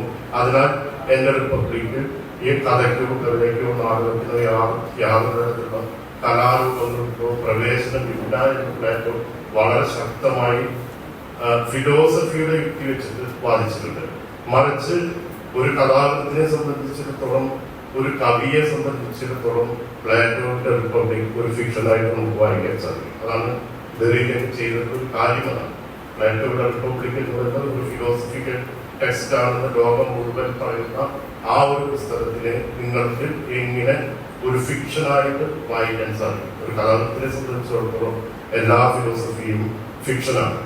അപ്പോൾ ഈ പുസ്തകത്തിനകത്ത് സരള മഹാകവി ചെയ്തിട്ടുള്ളത് എനിക്ക് വായിച്ചപ്പോൾ മനസ്സിലായിരുന്നു. പിന്നെ കാരശ്ശേരി മാഷ് പറഞ്ഞതിൽ നിന്നും ഒറീസ എന്ന് പറഞ്ഞ പ്രദേശത്തിന്റെ നാടോടിക്കഥകളും പ്രകൃതിയും പഴഞ്ചൊല്ലുകളും ഭാഷാപ്രയോഗങ്ങളും എല്ലാം കലർത്തി അദ്ദേഹത്തിൻ്റെതായിട്ടൊരു ഇന്റർപ്രിട്ടേഷൻ, ഒരു വ്യാഖ്യാനം നിർമ്മിക്കുകയാണ് ചെയ്തത്. അതിനകത്ത് വളരെ ഹൃദയസ്പർശിയായിട്ടുള്ള ഇതേവരെ മഹാഭാരതവുമായി നമ്മൾ അങ്ങനെ കേട്ടിട്ടില്ലാത്ത ചില കഥകൾ. അതിനകത്ത് എന്നെ സ്പർശിച്ച സംഗതി യുദ്ധാവസാനം ദുര്യോധനൻ രക്ഷപ്പെടുന്നതിന് വേണ്ടി ഒരു ആനയുടെ മണിക്ക് പുറകെ, അതിന്റെ ബെൽറ്റിന് പുറകെ ഒളിച്ചിരിക്കുകയും രക്ഷപ്പെടാൻ വേണ്ടി ശ്രമിക്കുന്ന സമയത്ത് ഇരുട്ടത്ത് യുദ്ധം നടക്കുകയാണ്. യുദ്ധം കർമ്മയുദ്ധം എന്നുള്ള ആ ഒരു സങ്കല്പത്തിൽ പോയി രാത്രിയിൽ യുദ്ധം നടക്കുന്നു. ആരും ആരെ കൊല്ലുന്നു എന്ന് പറയുന്നത് അങ്ങനെ ഭയങ്കര യുദ്ധത്തിന്റെ അവസാന രാത്രിയിൽ രക്ഷപ്പെടാൻ ശ്രമിക്കുന്ന ദുര്യോധനൻ താഴെടുത്ത് വെക്കുന്നത് ഒരു ചോരച്ചാലിലേക്കാണ്. അപ്പോ ദുര്യോധന മനസ്സിലാവും ചോരച്ചാൽ കടക്കാൻ ശ്രമിക്കുന്ന സമയത്ത് ദുര്യോധനന് മനസ്സിലാകുന്നത് ഇതൊരു വലിയ നദിയാണ്, ഇതിന് അങ്ങേയറ്റം ആഴമുണ്ട്. അത്രമാത്രം ഭയാനകമായ ഒരു യുദ്ധമാണ് നടക്കുന്നത്. യഥാർത്ഥത്തിൽ ഈ ഒരു പുസ്തകവും അത് ശബരി സൂചിപ്പിക്കുന്നുണ്ട്.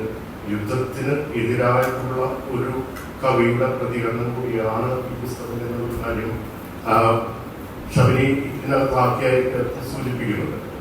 അപ്പൊ ദുര്യോധനൻ ആ സമയത്ത് ഒരു ശവം ഒഴുകി വരുന്നു.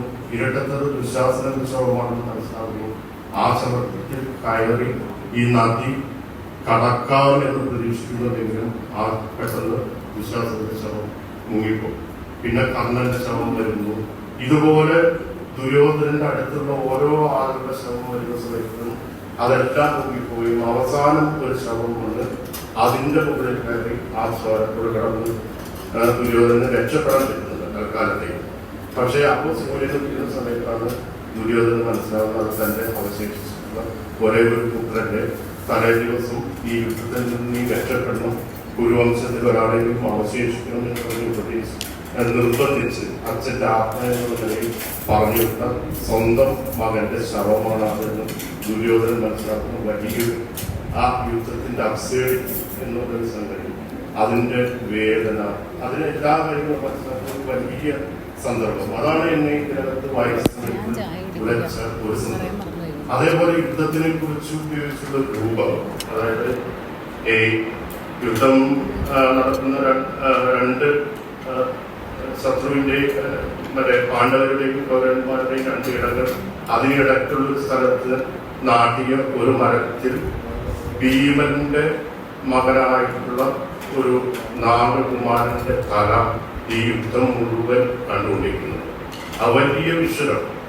അപ്പൊ അവസാനം ഈ യുദ്ധമൊക്കെ അവസാനിച്ചതിന് ശേഷം കൃഷ്ണനും പാണ്ഡവന്മാരെ കുറിച്ചെടുത്ത് ഈ തലയോട് ചോദിക്കും.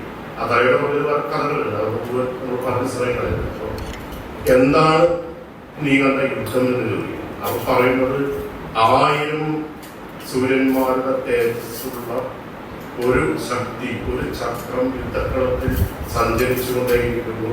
ഒരു സമയത്ത് അത് കൗരവന്മാരുടെ ഭാഗത്ത് ഒരുപാട് പേരെ കൊല്ലുന്നു, വേറൊരു സമയത്ത് അത് പാണ്ഡവർക്ക് ഒരുപാട് പേരെ കൊല്ലുന്നു.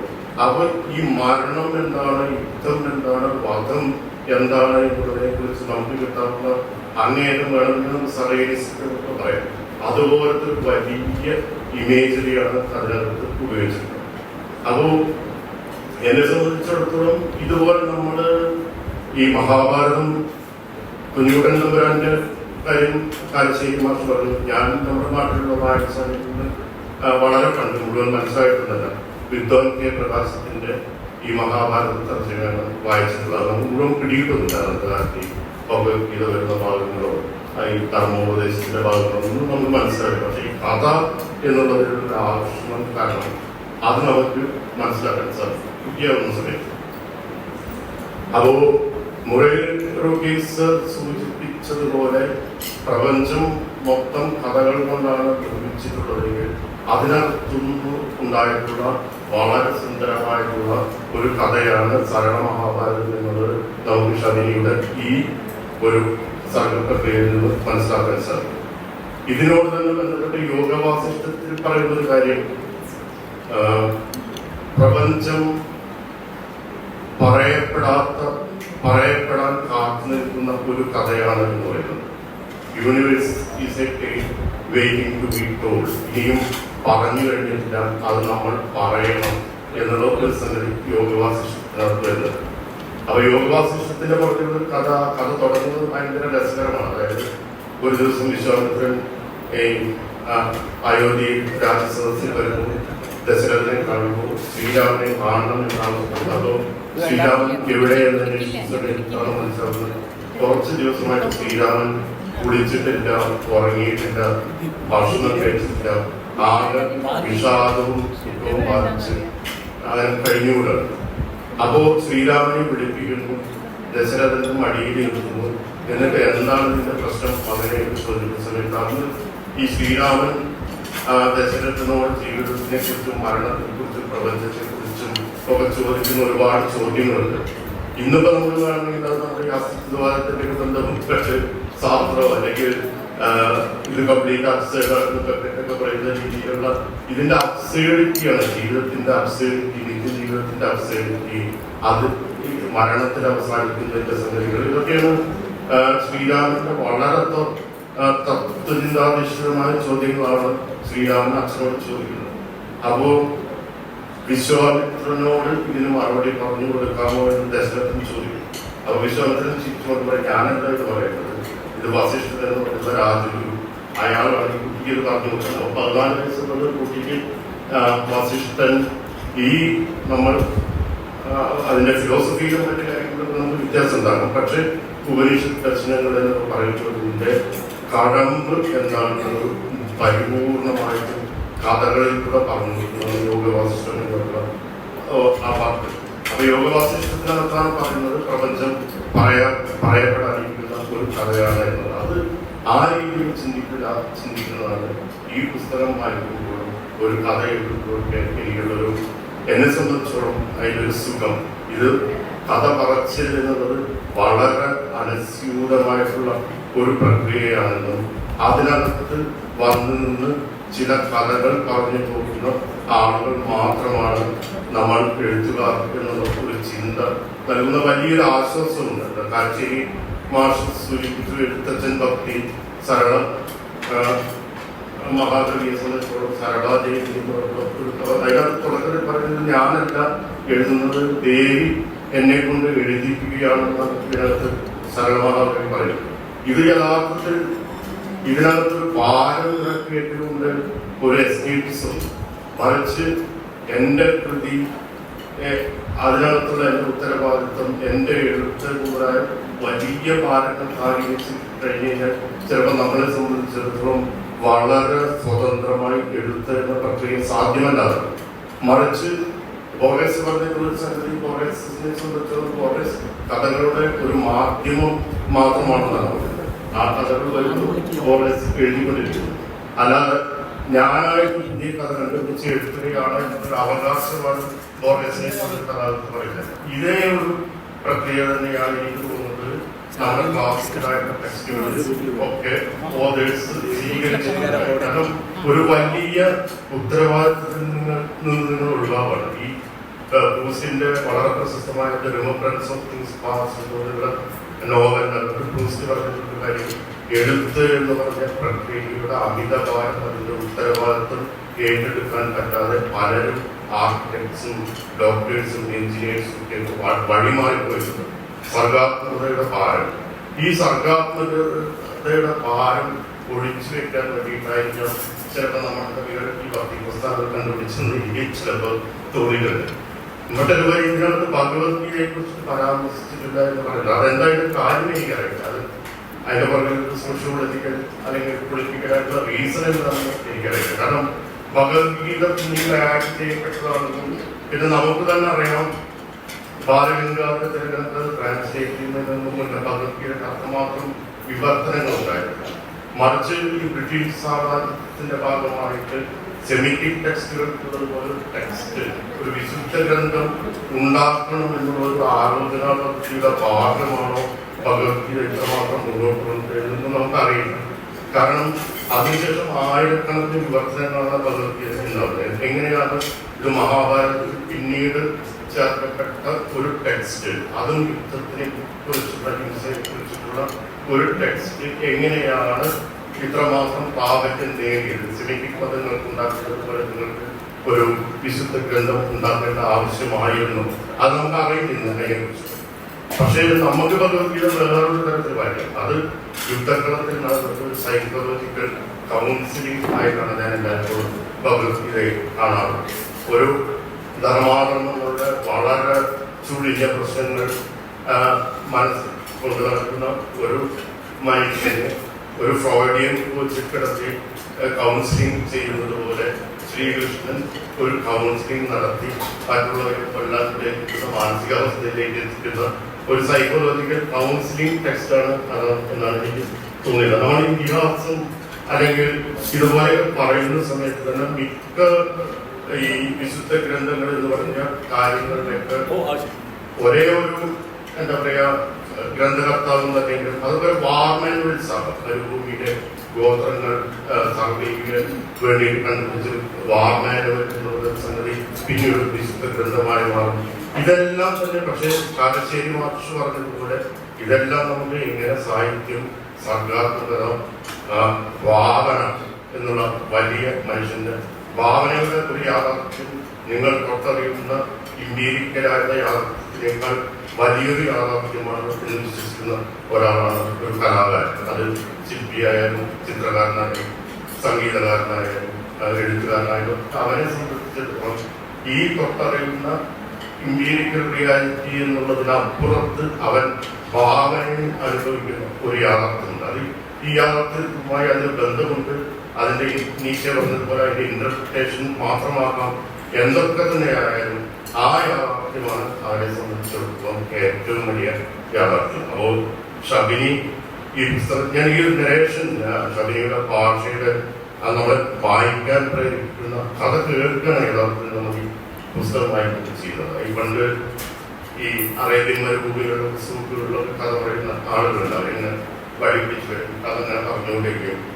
അപ്പോൾ പെട്ടെന്ന് കഥകൾ വളരെ ആൻസൈറ്റിയുടെ മൊമെന്റിൽ എത്തുന്ന സമയത്ത് അവർ കഥ നിർത്തിയിട്ട് ആ വടി 3 തവണ ഇങ്ങനെ നിലത്ത് കിട്ടും.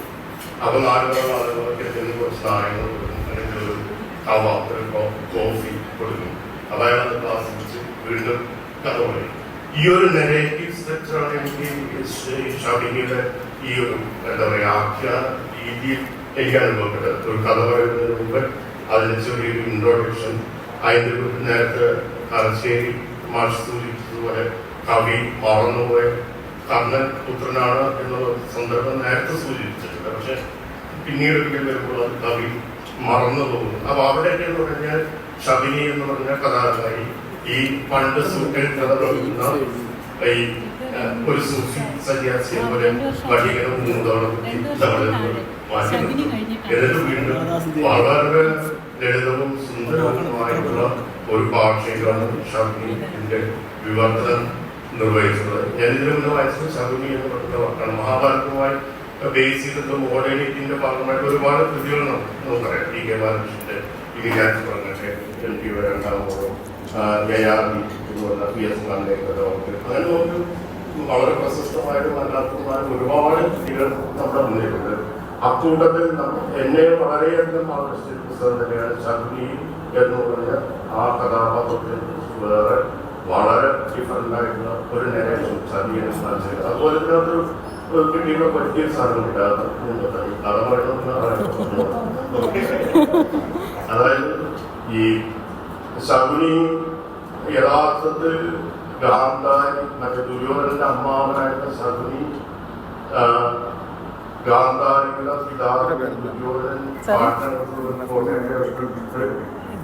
അത് ശരിക്കും പട്ടിണി ഇട്ടിട്ട് വരികയാണ്. ഒരുപാട് ഡിസ്റ്റിങ്ഷൻസ്. പക്ഷെ അയാൾ മകനോട് ശകുനിയോട് പറയുന്ന കാര്യം നീ ഒരു കാര്യം ചെയ്യണം, ഞാൻ മരിച്ചു കഴിഞ്ഞാൽ എന്റെ കൈപ്പത്തിയിലെ 10 എല്ലുകൾ എടുത്ത് അതുകൊണ്ട് പകിട ഉണ്ടാകണം. ആ പകിടയാണ് ഇവരെ വഞ്ചിക്കാൻ വേണ്ടി രൂപീകരിക്കാൻ പറയണം. ആ പകിട ഗംഗാദേവി ഈ ശബരിയുടെ അച്ഛൻ സമ്മാനിച്ച പകിടയാണ്. എല്ലായ്പ്പോഴും ചൂടുകളിൽ പോയിട്ടുണ്ടായിരുന്നു. അപ്പോൾ 3 വർഷത്തേക്ക് വേണ്ടി കടം കൊടുത്ത പകിടകൾ അത് 3 വർഷം കഴിഞ്ഞ് തിരിച്ചു കൊടുക്കുന്ന സമയത്ത് ഇതിന്റെ എന്തെങ്കിലും ഒരു ഊർജ്ജം എനിക്ക് തരണം എന്ന് പറയുന്ന സമയത്തുള്ള ഒരു ഓഫറാണ് നിന്റെ കയ്യിൽ ഈ ഒരു ഊർജ്ജം ഉണ്ടായിരുന്നു. ആ അസ്ഥികൾ കൊണ്ട് തീർത്ത പകിടകൾ കൊണ്ടാണ് മഹാഭാരത യുദ്ധത്തിന്റെ ആണിക്കല്ലായിട്ടുള്ള ആ ചൂതാട്ടം നടന്നത് എന്നുള്ളത്. അതെന്തൊരു വലിയ മെറ്റഫറാണ്. അത് അങ്ങനെയാണ് നമുക്ക് തീരെ പരിചയമില്ലാത്ത ഒരുപാട് കാര്യങ്ങൾ ഈ പുസ്തകത്തിനകത്ത് നിന്ന് കിട്ടി എന്നതാണ് ഒരു എഴുത്തുകാരൻ എന്നുള്ള നിലയ്ക്കും വായനക്കാരൻ എന്നുള്ള നിലയ്ക്കും എനിക്കുള്ള ആനന്ദം. ഷബിനിക്ക് അഭിനന്ദനങ്ങൾ. കാരണം പോലെ നമുക്ക് സാംസ്കാരിക നായികമാരില്ല, പക്ഷേ നമുക്ക് നല്ല എഴുത്തുകാരികളുണ്ട് എന്ന് ഷബിനി തെളിയിച്ചു. Thank you. സുഹൃത്തുക്കളെ, 10-22 വർഷം മുമ്പ് നവകഥാകൃത്തുക്കളെ കൂട്ടിയോജിപ്പിച്ചുകൊണ്ട് ഞങ്ങളൊരു പുസ്തകം ചെയ്തിട്ടുണ്ട്. ഹൈദരാബാദ് പുസ്തകം സുഭാഷ് ചന്ദ്രൻ, KR മീര, സന്തോഷ് ഇച്ചിക്കാനം, സുസ്മേഷ് ഇങ്ങനെ തുടങ്ങി വരുന്ന ആൾക്കാർ. അവരിൽ പലരുടെയും പുസ്തകങ്ങളൊന്നും അന്ന് പ്രസിദ്ധീകരിക്കപ്പെട്ടിരുന്നില്ല. അവർ തുടക്കക്കാരായിരുന്നു എന്നാണ്. അന്ന് ആ കഥയിലെ ആദ്യത്തെ കഥയായിട്ട് ഞങ്ങൾ കൊടുക്കാൻ തീരുമാനിച്ചത് നന്ദൻ്റെ കഥയായിരുന്നു. അന്നത്തെ 30 കഥാകൃത്തുക്കളുടെ കഥകളിൽ തീർച്ചയായും നന്ദൻ ഇപ്പോഴും കഥ പറയാനുള്ള കഥൻ്റെ ഈ ആവേശം കണ്ടപ്പോൾ ഇത്ര എനിക്ക് പറയണമെന്ന് തോന്നി. വളരെ സന്തോഷം. അടുത്തതായിട്ട് ടീച്ചറുടെ ഇതാണ്. നമ്മൾ വളരെയധികം ഡോക്ടർ ജാനകി ശ്രീധരനെ കേൾക്കാൻ കാത്തിരിക്കുന്നു.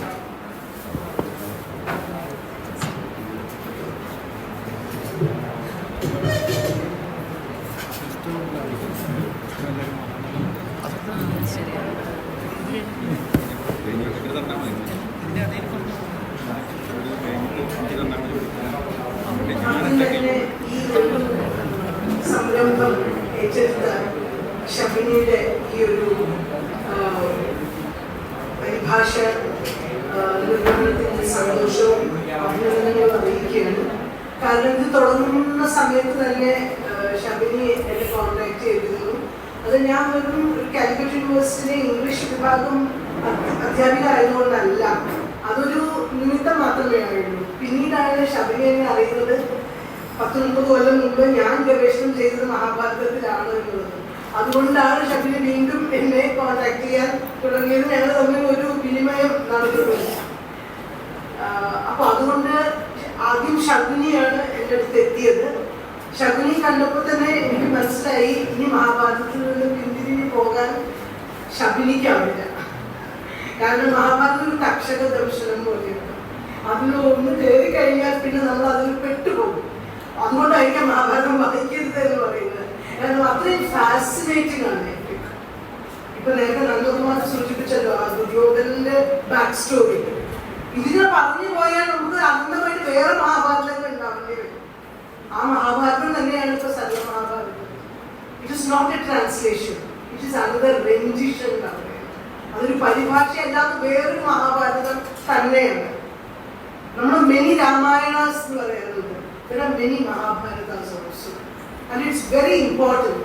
അനേകം രാമായണങ്ങളും അനേകം മഹാഭാരതങ്ങളും ഉണ്ടാവണം എന്നുള്ളതിന്റെ ഒരു സാംസ്കാരിക ആവശ്യം, രാഷ്ട്രീയ ആവശ്യം വളരെയധികം അറിയുന്ന ഒരു കാലഘട്ടത്തിലാണ് നമ്മൾ ജീവിക്കുന്നത്. അപ്പോൾ ഷബിനി എന്നോട് സംസാരിക്കാൻ വന്നപ്പോൾ എൻ്റെ മനസ്സിലേക്ക് ഓടിയെത്തിയ ഒരു നിരീക്ഷണം AK രാമാനുജന്റെയാണ്. AK രാമാനുജനെ എല്ലാവരും കേട്ടിട്ടുണ്ടാവും. അപൂർവം ആളുകളെ, വളരെ പ്രശസ്തരായ പരിഭാഷകൻ, ക്രിറ്റിക്, ഇന്റർപ്രറ്റർ, എല്ലാ തരത്തിലും ലിംഗ്വിസ്റ്റ് ആയിരുന്നു. AK രാമാനുജൻ പറഞ്ഞിട്ടുള്ളത് Mahabharata is not a text, it's a tradition. ആ നിരീക്ഷണത്തിലൂടെ മഹാഭാരതത്തെ കുറിച്ച് മാത്രമല്ല അവിടെ ട്രഡീഷൻ എന്ന വാക്കിനെയും കൂടി അദ്ദേഹം നവീകരിക്കുകയാണ് ചെയ്തത്. അത് ഈ ഒരു കോണ്ടെക്സ്റ്റിൽ വളരെ അധികം റെലവെന്റ് ആണെന്ന് എനിക്ക് തോന്നുന്നു. കാരണം ട്രഡീഷൻ അഥവാ പാരമ്പര്യം, മഹാഭാരതം ഒരു കൃതിയല്ല, അതൊരു പാരമ്പര്യമാണെന്ന് പറയുമ്പോൾ പാരമ്പര്യം എന്ന വാക്കിനെ നമ്മൾ എങ്ങനെയാണ് മനസ്സിലാക്കുന്നത്? പാരമ്പര്യം നമുക്കൊരു തുടർച്ചയാണ്, ഒരു അനുസ്യൂതിയാണ്.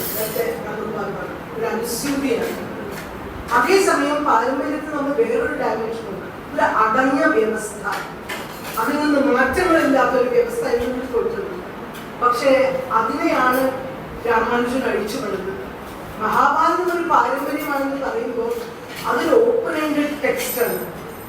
എന്ത് വേണം, മാറ്റങ്ങൾക്കനുസരിച്ച്, കാലത്തിനനുസരിച്ച് ഇത്രയധികം സ്വയം പുതുക്കിയ ഒരു നരേറ്റീവ് ഉണ്ടാവില്ല. അതുകൊണ്ടായിരിക്കാം എല്ലാ കാലത്തും പുതിയ പുതിയ മഹാഭാരതങ്ങൾ ഉണ്ടായിക്കൊണ്ടിരിക്കുന്നത്. 15ാം നൂറ്റാണ്ടിലെ സരള മഹാഭാരതത്തിൽ തുടങ്ങി പീറ്റർ ബ്രൂക്സിന്റെ മഹാഭാരതം വരെ 20ാം നൂറ്റാണ്ടിലെ Peter Brooks all over the world, ലോകത്തിന് എല്ലാ ഭാഗത്തു നിന്നുമുള്ള ആർട്ടിസ്റ്റുകളെ ഉപയോഗിച്ചിട്ടൊരു സിനിമ തന്നെ ഉണ്ടാക്കുന്നു. അതിൽ ഭീഷ്മരായി അഭിനയിക്കുന്നത് ഒരു ആഫ്രിക്കക്കാരനാണ്, പാട്രിയാർക്ക് ഓഫ് ദ ഡൈനാസ്റ്റി എന്ന രീതിയിൽ. ഒരേ ഒരു ഇന്ത്യക്കാരിയെ ഉണ്ടായിരുന്നുള്ളൂ, അത് ദ്രൗപദിയായി അഭിനയിച്ച മല്ലിക സാരാഭായിയായിരുന്നു. Only person. ബാക്കി എല്ലാവരും ഗ്ലോബൽ കാസ്റ്റാണ്. അപ്പൊ ഒരു ഗ്ലോബൽ എപ്പിക്കായി മാറി. ഒറിയ എപ്പിക്കാണ് സരള മഹാഭാരതമെങ്കിൽ ഇത് പീറ്റർ ബ്രൂക്സിന്റെ ഗ്ലോബൽ എപ്പിക്കായി മാറി. അത്ര അധികം അടരുകളില്ല, ലേയേഴ്സിൽ ഒരു നെഗറ്റീവ് നമുക്ക് കാണാൻ വളരെ വളരെ ബുദ്ധിമുട്ടാണ്. ഈ മാറ്റങ്ങൾക്കനുസരിച്ച് പോകാൻ 15ാം നൂറ്റാണ്ടിൽ എപ്പോഴാണ് മഹാഭാരതം രചിക്കപ്പെട്ടതെന്ന് ചോദിച്ചാൽ കാരശ്ശേരി മാഷ് അതിനെപ്പറ്റി വളരെ രസകരമായിട്ട് വളരെ സ്കോളർലി ആയിട്ടുള്ള ഒരു പ്രസന്റേഷൻ ചെയ്തു കഴിഞ്ഞു. ഏകദേശം 4ാം നൂറ്റാണ്ട്, AD 4ാം നൂറ്റാണ്ട്, ആ സമയകാലത്താണ്, ആ കാലഘട്ടത്തിലാണ് മഹാഭാരത രാമായണങ്ങൾ എഴുതപ്പെടുന്നത് എന്ന് രവീന്ദ്രനാഥ് താപ്പറിനെ പോലെയുള്ള ഹിസ്റ്റോറിയൻസ് പറഞ്ഞിട്ടുണ്ട്. അതിനർത്ഥം അതിന് മുമ്പ് ഇല്ലാന്നല്ല, അതൊരു വാമൊഴി പാരമ്പര്യമായിട്ട് തഴച്ചു വളർന്നിരുന്നൊരു സ്ഥലമാണ് ഇന്ത്യ. പക്ഷെ അത് രചിക്കപ്പെടുമ്പോൾ അത് ഫിക്സഡ് ആവും, അത് അചഞ്ചലമായി ഒരു ശാശ്വതമായ ചില അർത്ഥങ്ങളിലേക്ക് അത് നമ്മൾ ഫിക്സ് ചെയ്യണം. ഒരു പക്ഷേ ആ ഒരു ചട്ടക്കൂടിൽ ഒതുങ്ങി, ചില ചിട്ടകളിലും ചട്ടകളിലും ഒതുങ്ങിപ്പോയ മഹാഭാരത രാമായണങ്ങളെ ലിബറേറ്റ് ചെയ്യുന്നത് 15ാം നൂറ്റാണ്ടിലെ സരള മഹാഭാരതം എഴുതിയ എഴുത്തുകാരനാണെന്ന് ചില സ്കോളേഴ്സ് എഴുതി ഞാൻ വായിക്കുകയുണ്ടായി. അതിന് അദ്ദേഹത്തെ ഉത്തേജിപ്പിച്ചത് എന്താണെന്നുള്ളൊരു ചോദ്യം വളരെ രസകരമാണ്. ഒന്ന്, ആ കാലഘട്ടം ഭാരതത്തിലുടനീളം ഭക്തി പ്രസ്ഥാനത്തിന്റെ ആളുകൾ വളരെയധികം പ്രചാരം ഉണ്ടായിരുന്ന ഒരു കാലമായിരുന്നു. ഭക്തി പ്രസ്ഥാനത്തെ കുറിച്ച് നമുക്ക് എല്ലാവർക്കും ഏകദേശം ഭക്തി പ്രസ്ഥാനം പോലെ ഇന്ത്യയിലെ ബ്രാഹ്മണ്യത്തെ ഒരുപക്ഷെ ആദ്യമായിട്ട് ഇത്രയധികം വെല്ലുവിളിച്ച വേറൊരു പ്രസ്ഥാനം ഉണ്ടായിട്ടില്ല, അതും ഭക്തിയിലൂടെ. ഭക്തി നമ്മൾ ഇന്നത്തെ കാലത്ത് പലരും conservative emotion, no, it's a revolutionary emotion. കാലഘട്ടത്തിൽ ദൈനംദിന ഭാഷയുടെ ചടുലതയും സാധാരണ മനുഷ്യന്റെ വിവേകവും അതുകൊണ്ട് ഒത്തുചേർന്ന ഒരു ഭാഷയിലാണ് സകല മഹാഭാരതം എഴുതപ്പെട്ടിട്ടുള്ളത്. നാടോടി കഥ എന്ന് പറയുമ്പോൾ നമ്മുടെ ദൈനംദിന ഭാഷയിലാണ്. അതിന്റെ ലാളിത്യം, പക്ഷെ അതിന്റെ ചടുലത രണ്ടും വരും. അതിന്റെ താളം, അതിന്റെ ശീലം, അതിന്റെ ഈണം എല്ലാം വരുന്ന രീതിയിലാണ് ഈ ഒറിയ മഹാഭാരതം സജ്ജമാക്കിയിട്ടുള്ളത്. ഒറിയ മഹാഭാരതത്തിന്റെ ട്രാൻസ്ലേഷൻ ഏകദേശം ഇംഗ്ലീഷ് ട്രാൻസ്ലേഷനെ പരിചയപ്പെടുത്തിക്കൊണ്ട് രണ്ടുപേര്, എനിക്ക് അവരുടെ പേര് പറയാൻ അറിയില്ല, സുമന്യ സത്പതി, ജതീന്ദ്ര കെ നായക് എന്ന രണ്ടുപേർ ഒരു ആർട്ടിക്കിൾ 2014 കേന്ദ്ര സാഹിത്യ അക്കാദമി ഇറക്കുന്ന ഇന്ത്യൻ ലിറ്ററേച്ചർ എഴുതിയിട്ടുണ്ടായി. അവർ പറഞ്ഞത് ഭഗവത്ഗീത ഇല്ല എന്ന് നേരത്തെ കഥകൾ സൂചിപ്പിച്ചു. ഭഗവത്ഗീത ഇല്ലാത്ത അപൂർവ മഹാഭാരതമായിരിക്കും സകല മഹാഭാരതം എന്നാണ്. ഭഗവത്ഗീത മാത്രമല്ല, വ്യാസഭാരതത്തിലെ വളരെ പ്രധാനപ്പെട്ട ഒരു ഭാഗമാണ് യുധിഷ്ഠിരനും ഭീഷ്മനും തമ്മിലുള്ള ശാന്തി പർവ്വം. ആ ധർമ്മ ഡിസ്കോഴ്സ് നടക്കുന്ന ആ സമയം അതും ഇതിലില്ല. എന്തുകൊണ്ടോ അത് അപ്രസക്തമായി. എന്തുകൊണ്ട് അപ്രസക്തമായി എന്നുള്ളത് ചോദിക്കേണ്ടിയിരിക്കുന്നു. അതിനാണ് നവ നിരൂപകർ പറയുന്നത് ഹിസ്റ്റോറിസൈസ് ചെയ്യുക എന്നുള്ളത്. സർലാദാസ് അവർണനായി ശൂദ്രജാതിയിൽപ്പെട്ട ആളായിരുന്നു എന്ന് ഹിസ്റ്റോറിക്കൽ റെക്കോർഡ്സ് പറയുന്നു. ആ ഒരു കോണ്ടെക്സ്റ്റ് നിന്നിട്ടുള്ള അദ്ദേഹത്തിന്റെ മഹാഭാരത പാരായണമാണ്, മഹാഭാരത റെൻഡിഷനാണ്. കാരണം അത് പരിഭാഷ എന്ന് പറയുന്നതിൽ ചില അപാകതകളുണ്ട്. അതിന് സ്വതന്ത്രമായിട്ടുള്ള ഒരു ട്രാൻസ്ക്രിയേഷനാണ്. രാമാനുജത്തെ പറ്റി പറയാൻ ആ ട്രാൻസ്ക്രിയേഷനെ അദ്ദേഹത്തെ അത്രയധികം ഉത്തേജിപ്പിച്ചത്, പ്രോത്സാഹിപ്പിച്ചത് അദ്ദേഹത്തിന്റെ ആ ഒരു കോണ്ടെക്സ്റ്റാണ് എന്നുള്ളത് നമ്മൾ ചോദിക്കും. ഒരുപക്ഷെ സുമന്യ സത്പതിയും ജതീന്ദ്ര കെ നായക്കും പറയുന്നത് it may be one of the first subversive texts in the Mahabharata tradition. Vyasa മഹാഭാരതത്തെ കംപ്ലീറ്റ്ലി അൺഡു ചെയ്യുന്ന, അണ്ടർമൈൻ ചെയ്യുന്ന ഒരുപാട് ഘടകങ്ങൾ അതിലുണ്ട്. ഞാൻ എന്നെ അടുത്ത് പുസ്തകം പരിചയപ്പെടുത്താനാണ് പറഞ്ഞിട്ടുള്ളത്, പക്ഷെ മുഴുവൻ ഞാൻ പരിചയപ്പെടുത്തുന്നില്ല, കാരണം പിന്നെ നിങ്ങൾ വായിക്കില്ല. അപ്പൊ അത് നിങ്ങൾ വായിക്കാനുള്ളതുകൊണ്ട് ഞാൻ ചില ക്ലൂസ് തരുന്നതേ ഉള്ളൂ. ഇത് വളരെയധികം ഫണ്ടമെന്റൽ ആയിട്ട് വ്യാസ മഹാഭാരതത്തിന്റെ പല പ്രെമിസസിനെയും ഇത് ചോദ്യം ചെയ്യാൻ പറ്റാത്തൊരു കാലഘട്ടത്തിലാണ്. വളരെ പ്രയാസമേറിയ പലതും ചോദ്യം ചെയ്താൽ തലമുറ വരെ എത്താവുന്ന രീതിയിലുള്ള ചില ഘട്ടങ്ങളിലാണ് ലോകം ഒട്ടുക്ക് നമ്മൾ പോയിക്കൊണ്ടിരിക്കുന്നത്. അതുകൊണ്ടാണ് ഈ പരിഭാഷ ശബരിയുടെ ഈ ദൗത്യം ഇത്രയധികം ക്രിയേറ്റീവ് ആകുന്നതും വളരെ നിർണായകമാണ് ഇന്നത്തെ കാലഘട്ടത്തിൽ. സകല മഹാഭാരതത്തിൽ ഈ ഒരു ഫണ്ടമെന്റൽ ക്വസ്റ്റ്യനിലൊപ്പം നേരത്തെ സൂചിപ്പിച്ചു, ഒറീസയിലെ ഒദ്രാഷ്ട്രം ആണ് ഒറീസയുടെ ശരിക്കുള്ള പേര്. അത് ബ്രിട്ടീഷുകാർക്ക് ഉച്ചരിക്കാൻ പറ്റാതെ ആയപ്പോൾ അത് ഒറീസയായി മാറിയതാണ്. ആ ഒറീസ ഭൂപ്രദേശം അതിലേക്ക് കടന്നു. ഇത് വളരെ പ്രധാനപ്പെട്ട ഒരു കാര്യമാണ്. ഒറീസയിലെ ആ ഭൂപ്രദേശത്തെ മലകളും കുന്നുകളും താഴ്വാരങ്ങളും നദികളും കുളങ്ങളും എല്ലാം ഇതിന്റെ ഭാഗമാകും. യുധിഷ്ഠിരൻ നമുക്ക് അറിയാത്ത കഥയാണ്. മഹാഭാരതത്തിൽ ഉണ്ടോന്ന് ചോദിച്ചാൽ ഈ മഹാഭാരതത്തിലുണ്ട്. അല്ലെ, മഹാഭാരതത്തിൽ ഇല്ലാത്ത ഒന്നുമില്ല എന്ന് പറയില്ലേ, അതും ഇതിനും ബാധകമാണ്. കാരണം ഇതിൽ യുധിഷ്ഠിരൻ ഒരു ഒറിയ പെൺകുട്ടിയെ കല്യാണം കഴിക്കുന്നു. അത് ദ്രൗപദിയിലുണ്ടാക്കിയ പ്രശ്നങ്ങൾ എന്തൊക്കെയായിരിക്കും നമുക്ക് അന്വേഷിക്കാവുന്നേ ഉള്ളൂ. അതിൽ തന്നെ ദ്രൗപദി ഒരുപാട് വിഷമമുള്ള ഒരു സ്ത്രീയാണ്. പക്ഷെ അത് എങ്ങനെയാണ് സർലാദാസ് അതിനെ വിപുലപ്പെടുത്തുന്നത് വളരെ രസകരമായിട്ടുള്ള കാര്യമാണ്. അതുപോലെ ദ്രൗപദിയും വിടുമ്പിയും പരസ്പരം ശാപിക്കുന്നുണ്ട്. ദ്രൗപദിയുടെ ശാപമാണ് ഘടോത്കചൻ ഒരു പ്രത്യേക രീതിയിൽ മരിക്കുന്നത്. ദ്രൗപദിയുടെ മക്കൾ ബന്ധു മരിക്കുന്നതും വിടുമ്പിയുടെ ശാപമായിട്ടാണ്, സ്ത്രീകൾ തമ്മിലുള്ള ശാപം ആയിട്ടാണ് അത് വിവരിച്ചിട്ടുള്ളത്. അങ്ങനെ പല പല രസകരമായിട്ടുള്ള നേരത്തെ കാർഷിക ഭാഷ പറഞ്ഞത് അച്ചട്ടം ശരിയാണ്. പ്രാദേശികതകൾ ഒരുപാട് ഉൾച്ചേർത്തിട്ടില്ല. അതിലെന്താണ് പുതുമ? കുഞ്ചനമ്പ്യാരെ അറിയാം. കുഞ്ചനമ്പ്യാരെ 18-ാം നൂറ്റാണ്ട്, 15-ാം നൂറ്റാണ്ടിൽ സർലാദാസ് അത് തുടങ്ങി വെച്ചു. എങ്ങനെയാണോ പാണ്ഡവരും കൗരവരും ഓലനും കാളനും എലിശ്ശേരിയും പാൽപ്പായസം കുടിക്കുന്ന ശ്രീകൃഷ്ണനെയും ഒക്കെ അമ്പലപ്പുഴ പായസം കുടിക്കുന്ന ശ്രീകൃഷ്ണനെയൊക്കെ കുഞ്ചനമ്പ്യാര് ഇമാജിൻ ചെയ്തത്, അതുപോലെ തന്നെയാണ് ഒറിയ പലഹാരങ്ങളും ഭക്ഷണങ്ങളുമാണ്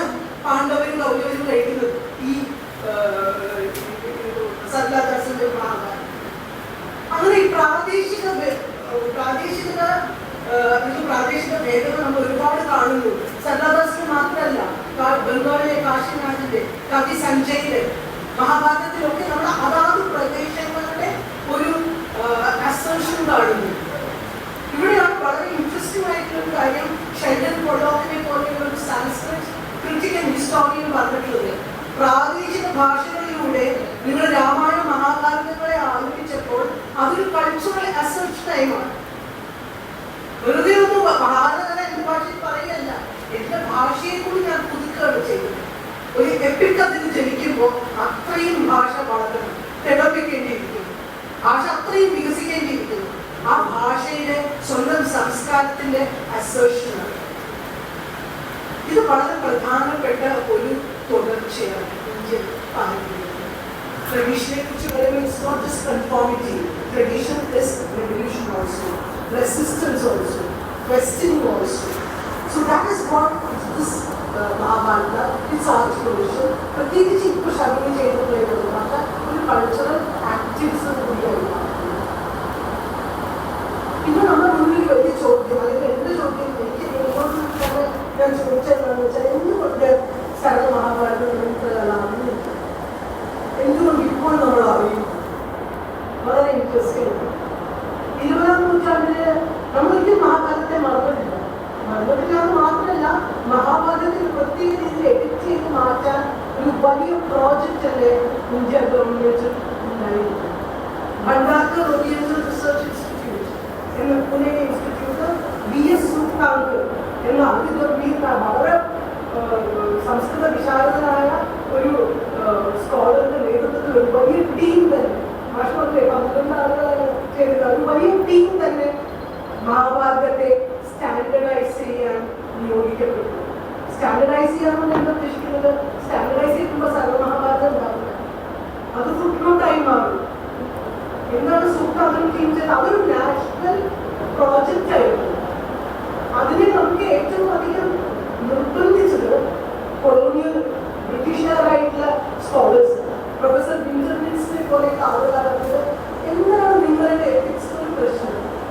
അതിനെ വല്ലാതെ റാൻഡമായിട്ട് പരന്നു വരുന്നത്. ഗ്രീക്ക് എപ്പിക്കുകളുണ്ട്, ഈഡിയഡിന്റെയും ഒഡീസിന്റെയും ഒരു ഒതുക്കമില്ല നമ്മുടെ നമ്മൾ പറയുന്ന രീതിയാണ്. പക്ഷെ അവർക്ക് അതിന് സ്കോളേഴ്സ് ആവാൻ, അവർക്ക് അതിന് നോട്ട്സ് ഉണ്ടാക്കാൻ, പഠിക്കാൻ അവരുടെ രീതിയിലേക്ക് മാറ്റേണ്ട ഒരു ആവശ്യകത അവർക്ക് തോന്നിയത് നമുക്ക് വളരെയധികം ഇൻഫീരിയോറിറ്റി കോംപ്ലക്സ് ഓൾറെഡി ഉണ്ടായിരുന്നത് കൊണ്ട് നമ്മൾ അതിലേക്ക് ഇതിനെ ആ ചട്ടത്തിലേക്ക് ഒതുക്കാൻ വേണ്ടി നമ്മൾ വലിയൊരു സംഘാടനം തന്നെ നടക്കും. മികവുറ്റ പണിയാണ് സൂക്താങ്കർ ചെയ്തിട്ടുള്ളത്, സംശയമില്ല. Entire volumes are available on വെബ്സൈറ്റിൽ ലഭ്യമാണ്. അത് നോക്കിയാൽ മഹാഭാരതത്തിന് അനവധി റിസെപ്ഷൻസ് ഉണ്ട്. Northern reception, southern reception, western reception, Bombay edition, പല പല രീതികളിലാണ്. ഇതിനൊക്കെ സമാനമായ സംഭവങ്ങൾ മെയിൻ ബുക്കായിട്ടും പ്രക്ഷിപ്തം എന്ന് പറയുന്ന കറക്റ്റഡ് ടെക്സ്റ്റ് എന്ന് പറയുന്നത് ഫുട്നോട്ടാക്കി. അപ്പോൾ എന്താ സംഭവിച്ചത്? സർവമഹാഭാരതത്തിലെല്ലാം ഫുട്നോട്ട്സ് മെയിൻ ടെക്സ്റ്റിൽ വരില്ല. ഇത്ര അപകടങ്ങളൊന്നും ആലോചിക്കുന്നത്. അപ്പൊ മഹാഭാരതത്തെ സ്റ്റാൻഡർഡൈസ് ചെയ്യുക.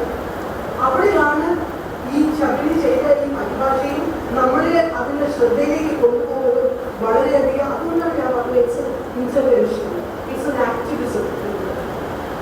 മഹാഭാരതം എന്താണ്, ഏതാണ്, എത്രത്തോളം അതിന് പോകാൻ പറ്റും, അതിന് അനന്തമായ സാധ്യതകളാണ്. എന്തിനാണ് നമ്മളതിനെ ഏകീകരിക്കുന്നത് എന്നൊരു ചോദ്യം, വളരെ കാര്യമായിട്ടുള്ള ചോദ്യം ഇതിൽ കൊടുത്തിട്ടുണ്ട്.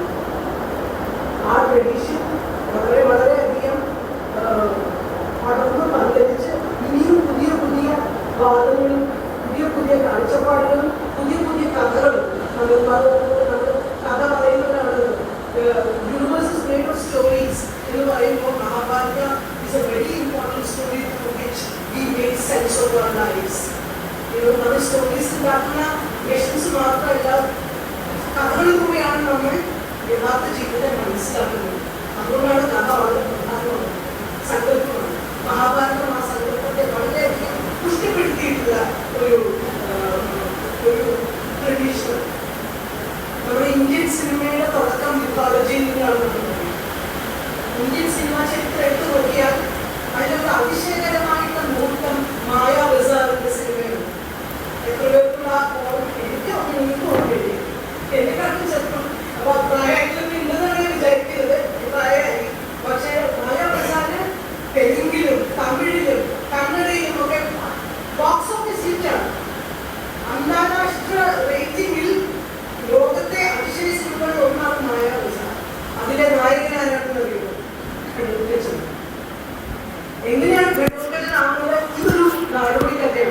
എവിടെ? ആന്ധ്രാപ്രദേശിലെ. ആന്ധ്രാപ്രദേശിലെ ഗ്രാമങ്ങളിൽ ഒരു നാടോടി കഥ, മഹാഭാരതത്തിലെ കഥാപാത്രങ്ങൾ എല്ലാവരും അതിലുണ്ട്. പക്ഷെ കഥ മഹാഭാരതത്തിലില്ല. കഥാപാത്രങ്ങളുണ്ട്. ദുര്യോധനുണ്ട്, അഭിമന്യുണ്ട്, ശശിരേഖയുണ്ട്. നമ്മൾ ശശിരേഖയെ കേട്ടിട്ടില്ല. ബലരാമന്റെ മകളാണെന്നാണ് ഇപ്പോൾ. എവിടെ? ആന്ധ്രാപ്രദേശിൽ മാത്രമേ ഉള്ളൂ, വേറെ എവിടെയുമില്ല. ശശിരേഖ പരിണയം എന്ന നാടോടി കഥയെ അനുകരിച്ച് മായാബസാർ എന്ന സിനിമ ഉണ്ടാകുന്നു. അതൊരു വൻ ഹിറ്റായി മാറുന്നു. ഇന്നും അതിന്റെ ടെക്നിക്കൽ സ്കില്ലിലും അതിന്റെ മൊത്തം അതിന്റെ ഒരു പോപ്പുലർ സിനിമയുടെ ചേരുവകൾ എന്ന രീതിയിലും അതിശയകരമായ ഒരു നേട്ടമാണ് മായാബസാർ എന്ന് ഇന്ത്യയിൽ മാത്രമല്ല ഗ്ലോബൽ റേറ്റിംഗിലാണ് പറയുന്നത്. ഞാൻ പറഞ്ഞു വന്ന എന്താന്ന് വെച്ചാൽ നാടോടി ഈ തരത്തിലുള്ള മഹാഭാരതത്തിലെ ഫാൻ ഫിക്ഷൻ. ഇന്ന് ഫാൻ ഫിക്ഷൻ എന്നുള്ളത് വളരെ എല്ലാവരും പറയുന്ന ഒരു ഏതാണ്. JK ഹാരി പോട്ടറിന്റെ ഫാൻ ഫിക്ഷൻ ഉണ്ട്. ഹാരി പോട്ടർ അറിയാം. ഹാരി പോട്ടറിലെ കഥാപാത്രങ്ങളെ വെച്ച് അത് വായിക്കുന്ന ആളുകൾ വേറെ കഥകൾ ഉണ്ടാക്കുന്നു, അതിന്റെ ഫാൻസ്. അതുപോലെ മഹാഭാരത ഇത് പുതിയ സംഗതിയല്ല. മഹാഭാരതത്തിന് ഒരുപാട് ഫാൻ ഫിക്ഷൻ ഉണ്ട്. ഫാൻ ഫിക്ഷൻ ഉണ്ടായിട്ടുള്ള ഒരു നെറേറ്റീവാണ് മഹാഭാരതം. അപ്പൊ ഈ ഫാൻ ഫിക്ഷനാണ് ശശിരേഖ പരിണയം, ഫാൻ ഫിക്ഷനാണ് സരളദാസിന്റെ Bharatam. It's a fan fiction. We have a tradition there also. Somebody said, "You know, postmodern idol culture there in